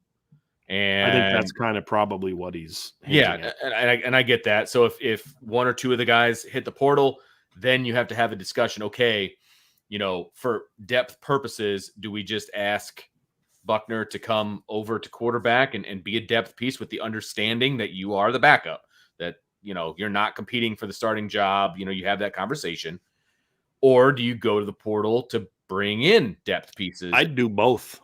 Yeah, there you go. Part of it depends on who they get at 25 in quarterback. Sure. Right. If Deuce Knight's still part of the conversation, then you change that, because like one thing I would do with Tyler Buckner is I would move him back to quarterback, and I would have a package for him like they had in 2021 to take some of that pressure off CJ. Sure. As a first-year starter. Correct. Yeah. Correct. Like, hey, we're just going to throw this little change up to mess with teams early, and just like they did in 2021 with Tyler. Yep. They're coming in to run. It's just to throw teams off and give teams something else to game plan for, something else to prepare for. Yeah. That takes a little bit of that with pressure that. off CJ. I do something like that. But, again, it just depends on who's – I mean, like, does Kenny and Steve both leave in your scenario? Is it just Kenny? Is it just Steve? Because if it's just one of them and Deuce Knight's still on your team with Anthony Rizak, Tyler's my emergency quarterback, but he's not re-entering the quarterback room per se. So that would be the difference for me. Yep. Mark Avalone for Kiana Kia losing a year to injury along with a 2-year mission and the linebacker recruiting going so well. Does he have a real future at Notre Dame? I think so. I mean, the injury doesn't help. It doesn't, and it also depends on your definition of a future at Notre Dame. Like, is your definition of future at Notre Dame him being a starter, or is your definition of a future at him in Notre Dame getting his degree and being an integral part in special teams? Yeah, that's a future. I mean, that's an important. Bo Bauer had a very good Notre Dame career. He's in the NFL right now, trying to make a team. And I don't know that he was never a starting linebacker. I mean, there's some games he was the first guy out there because they'd started in a nickel package, but he was never a starting linebacker. But he had a great career. He was a captain at Notre Dame. Never started the linebacker. 100%. He had a future there. So if that in that regard, Mark, Vince and I, yes, you're spot on, Vince. That's a future. Mm-hmm. If you think he's going to eventually be a starting linebacker at Notre Dame, I don't know that was ever going to be the case. But could Kahanu Kia be a 2-deep guy in a few years and a great special team? Like, I could see Kahanu Kia being the type of guy that's a team captain and not a starter. Yep. A la Bo Bauer. He's going to be 24, 25 years old, mature guy, and hard worker and start on all your special teams and all that kind of stuff. I could certainly see something like that happening. And in that regard, he has a future. Absolutely. Now, I want to see how he comes back from the injuries. That's going to be a question mark. But I see a lot of the same things in Kahanu Kia that we saw in Bo Bauer. Great, Coach, I'll do whatever you need me to do. You know what I mean? You need me to rush quarterback, I'll rush quarterback. You need to play Mike, I'll play Mike. You need me to run down and crush people on special teams, I'll run down, crush people on special teams. That's why Bo Bauer was a team captain in Notre Dame, despite never being a starting linebacker in Notre Dame. Exactly. And I think Kahanu Kia has a lot of those same traits. Absolutely. I don't think Kahanu's as explosive as Bo was. But he's a little bit more lateral smart, and he's a little bit more instinct. He's a lot more instinctive than Bo was. That was Bo's biggest knock. He just wasn't. He didn't have that real natural football IQ type of thing that other linebacker like Jeremiah Wusu-Koramoah had.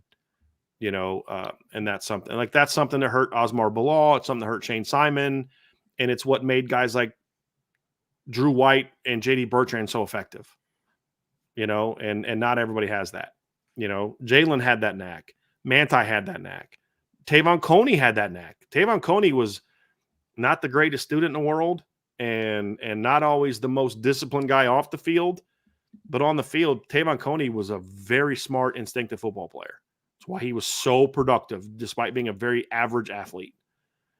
Some guys just have it, some guys don't. And some guys can learn it, but most you either have it to some degree or you don't. That's kind of where it comes down to, Vince. So next question. It's a good one. All right. Mr. 2.0. Does Gabe Rubio's injury mean he could potentially be eligible to play next season? Would be helpful since they'll lose both starting defensive tackles. Well, Gabriel Rubio's already eligible to play next season because he redshirted his freshman season at Notre Dame. Right. So now if he comes back and only plays 4 regular season games, then, could you maybe try to get a medical red shirt? Sure. But he only played the only game he played in 2021 was the bowl game. Okay. So he has 2 years left anyway. This year plus next year, no matter what. Yep. Would he get a 6th? That I don't know. Yeah. Like, he won't get a 6th if he comes back and plays at the end of the year. Right. It would only be if he misses, most likely if he misses the whole season. Right. Agreed. Beefeater ND08. At what point in the NCAA investigation into the Skunk Bears will the dam break and we will see all of their players hit the transfer portal? I don't think that ever happens. I don't think the NCAA has the balls to do that. Right? It won't be bad enough, and they won't levy the kind of sanctions that you're looking for, Beefeater. They just won't. And so you won't see a mass exodus any more than you would after a normal unproductive year for Michigan. Yeah. Yeah, I don't think that happens. I think Right. they're going to get stuff that doesn't matter. They're going to get sanctions, probation that doesn't keep them out of the postseason. Sure. Maybe they take a postseason ban this year, Right. and then it's over. And maybe they get a couple of scholarships taken away, but they're increasing it to as they move 105. to 105. Right. And so, Exactly. okay, let's say they take away 5 scholarships. Okay, so you only have 100. So you bring on 5 walk-ons. And now you're you like, only hey, have we'll 50 scholarship more you than next time. Exactly. Like that's not even a slap on the wrist. Right. You know? So yeah. Archer, what's up, Archer? 452. Quincy Wilson won an Olympic gold this summer and starts his junior year of high school in a couple of weeks. How hard of a time would you have going back to school after being the pinnacle of a sport? I wouldn't. I'd get homeschooling. Gosh. I'd be focusing all of my time on track and endorsements and just get my degree so I can maybe go run. Can he even run in college now? I mean, well, depends on the college. I mean, you can't, not with your GED. You don't have to get your GED. No, I know. I'm talking about getting your high school diploma. You don't have to be at school. You right. can be homeschooled. Or what I'm saying is there's no way he's got enough credits right now to go to college. No, that's not what I'm saying. What I'm saying is he's going to do his schooling somewhere else. I'm getting tutors. I'm doing distance learning. I'm doing all types of things. I'm doing homeschool something. I'm not going back to school and just going to be Quincy from down the way. You know what I mean? Like, just not, well, that's what I would do anyway. I mean, if I'm already an Olympic athlete, because I'm going to be getting NIL deals. I'm going to be traveling to competing at different events. And it's not like I'm going to run for the high school track team, yeah. So I by this point in time, I wouldn't care much about that if I was him. He's going to have plenty of socialization from all the track stuff he's going to be doing and things like that. And yeah, it's a wild situation, Vince. It is a wild situation. It's one that you'd have to really sit down and talk about. And can't even fathom it, really. The conversation would be, what do you want to do? What do you want to do? Do you want track to be your entire life at 16, 17? Or do you not want that yet? I think that's a legitimate question for a kid. I think nowadays that answer is very easy. You're one of the best in the world at this. You know what I mean? It's like tennis. We see this is unique for track, but we see this with tennis players all the time. I get it. No, I totally see it with golfers all the time. In these individual sports, it's kind of like, that's.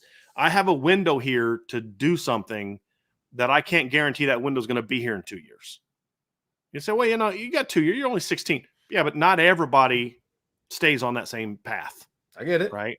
So I would still sit down and have a conversation with them. What do you want? Of course, you don't force it on them. What do you want to do? Yeah, you don't force it on them. The question is how hard of time would you have going back? So I'm answering the question. Okay, for me, there you go.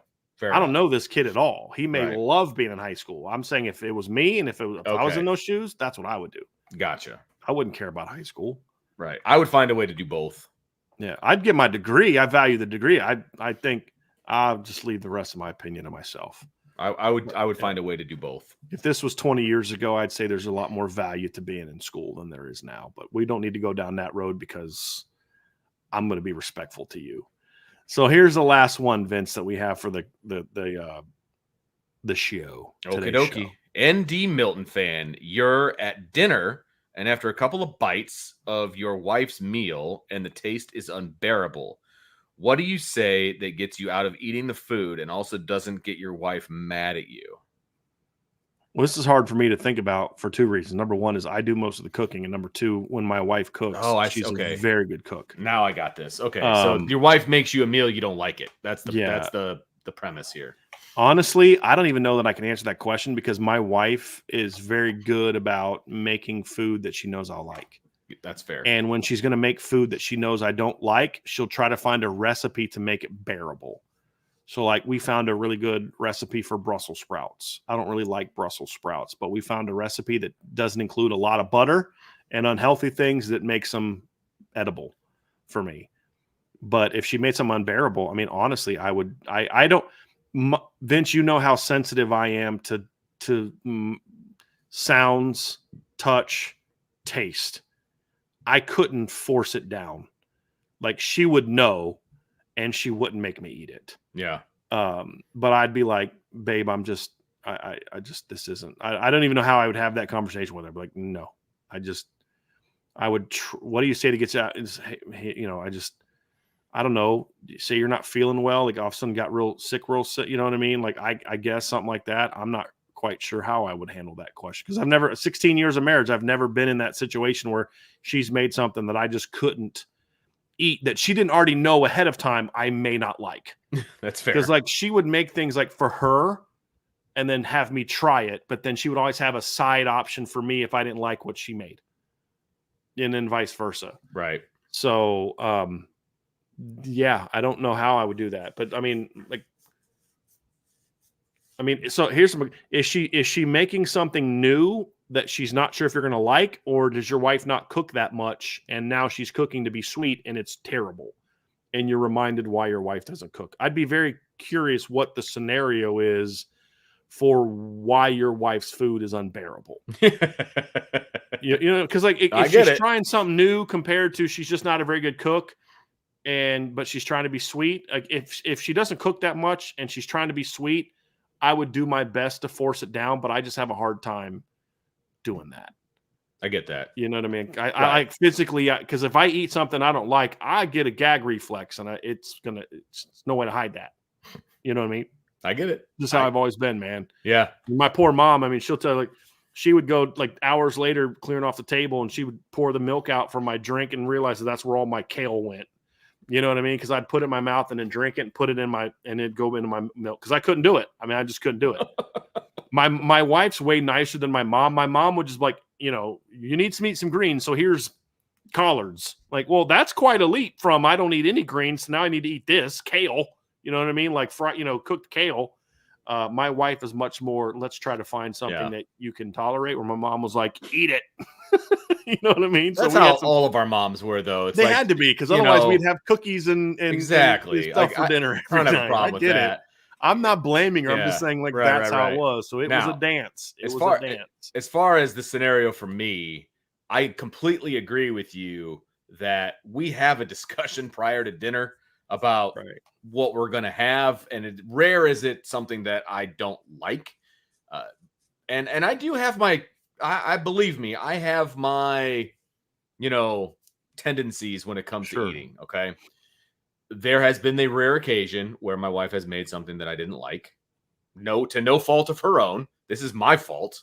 And I can tell you right now, exactly what I did was I ate everything on my plate. Mm-hmm. I didn't go back for seconds, but I ate everything on my plate. Was it unbearable? I mean, to me, but not. But she also kind of knew I that literally can't eat something unbearable. Yeah, I get that. Like, because you know how I am. I do. Yeah, I get that. I'm not happy that I'm this way, but I'm just. It's just no, how I get that. But I can't even remember the specific circumstances. It's even like I'm not a fan of chili, for example. My wife likes to make chili every now and again. Not a huge fan of it. I think you would like my chili though. It's not unbearable, right? So I will never say that it's not unbearable. It's just not my cup of tea. Because you don't like the beans. Is that what your deal is? I don't like the texture of the beans. Right? I think you would like my chicken chili. Okay, I think you would. I'm gonna have to bring you some. So I put it through, and you work your way through it. Yeah, she knows I don't like chili. That would be something that I could probably tolerate. Yeah, but your point though is the texture part that you talk about. That's the thing that can get That's what gets me. I'm cool with taste for a lot of different things. A lot of texture stuff is like, ugh. But again, we don't make stuff that neither one of us doesn't like. You know what I mean? Like we've gotten to that point in our relationship where we kind of know. And whenever we are going to try something that we're not sure about, there's always a backup plan. Because like I've been trying a lot of new things lately. So like a couple weeks ago, we made there's this way to bake a radish bake radishes, like, cut them up and almost like you do potatoes, like little red potatoes, cut them in half. And you just take a little bit of butter and then mix it in the butter. And then you put like garlic, a little bit of salt and pepper, and then you roast it for 20 minutes. And I'm like, cause I don't like radishes, like to me, like are really that real sharp taste that I don't like. Gotcha. But these, however you cook them in the olive oil and a little bit of butter and the garlic and stuff, they come out and they taste sweet. Gotcha. Completely change the flavor. And we found a recipe like, okay, cool. We'll have some radishes. So now I can eat it. I tried artichoke made artichoke. Found this recipe online, make an artichoke. I'm like, there's no way I'm gonna like artichoke. But you know what? I'm gonna try it because it's in my list of things I need to try. Love it. Now I love artichoke. So sometimes I've tried things, I come out, wow, I never thought I'd like this, but I like it. Yeah. But even when we do that, though, there's always a backup plan. We have other things and like, okay, we don't like this as much, Right. and I get that. Right? And I will say, because of our station in life, having 5 kids, many of which who are very picky when it comes to their food, we don't experiment very much. You guys will do more of that when the kids are all gone. Bingo. Yeah. And that was going to be when my it's point. just Liam, he'll do more of that. Well, he'll be eating something different, but that's what I'm saying. But Liam's going to be around for a while. Yes, he is. Yes, he is. But yeah, we don't experiment very often in this family because it's just not worth the hassle. Right. Just give him PBJ, and then you guys can try something good. Right. There you go. Yeah, 100%. 100%. Or when he leaves to go to work, you guys can try some stuff. Bingo. Yeah, bingo. Bingo. All right, man. Well, if that's the last one, That's right? it. Okay. Yep. Hey, everybody, thanks for hanging out with us. Really appreciate you guys. Also, really appreciate the love all summer long of me doing shows with Brian. I love summer. I love having a chance to do the afternoon shows on a regular basis with Brian. It stinks that I have to go back to work, but it's made that much more fun because of all of you.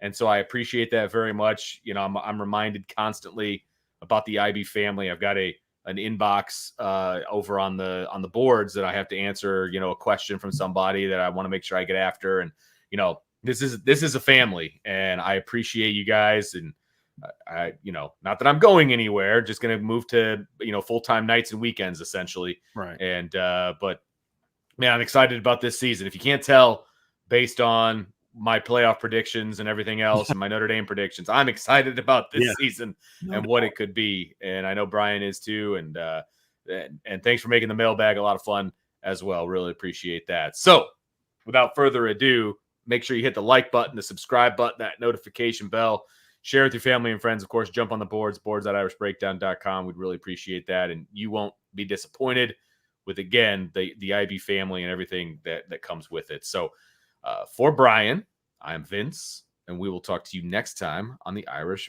Breakdown Podcast.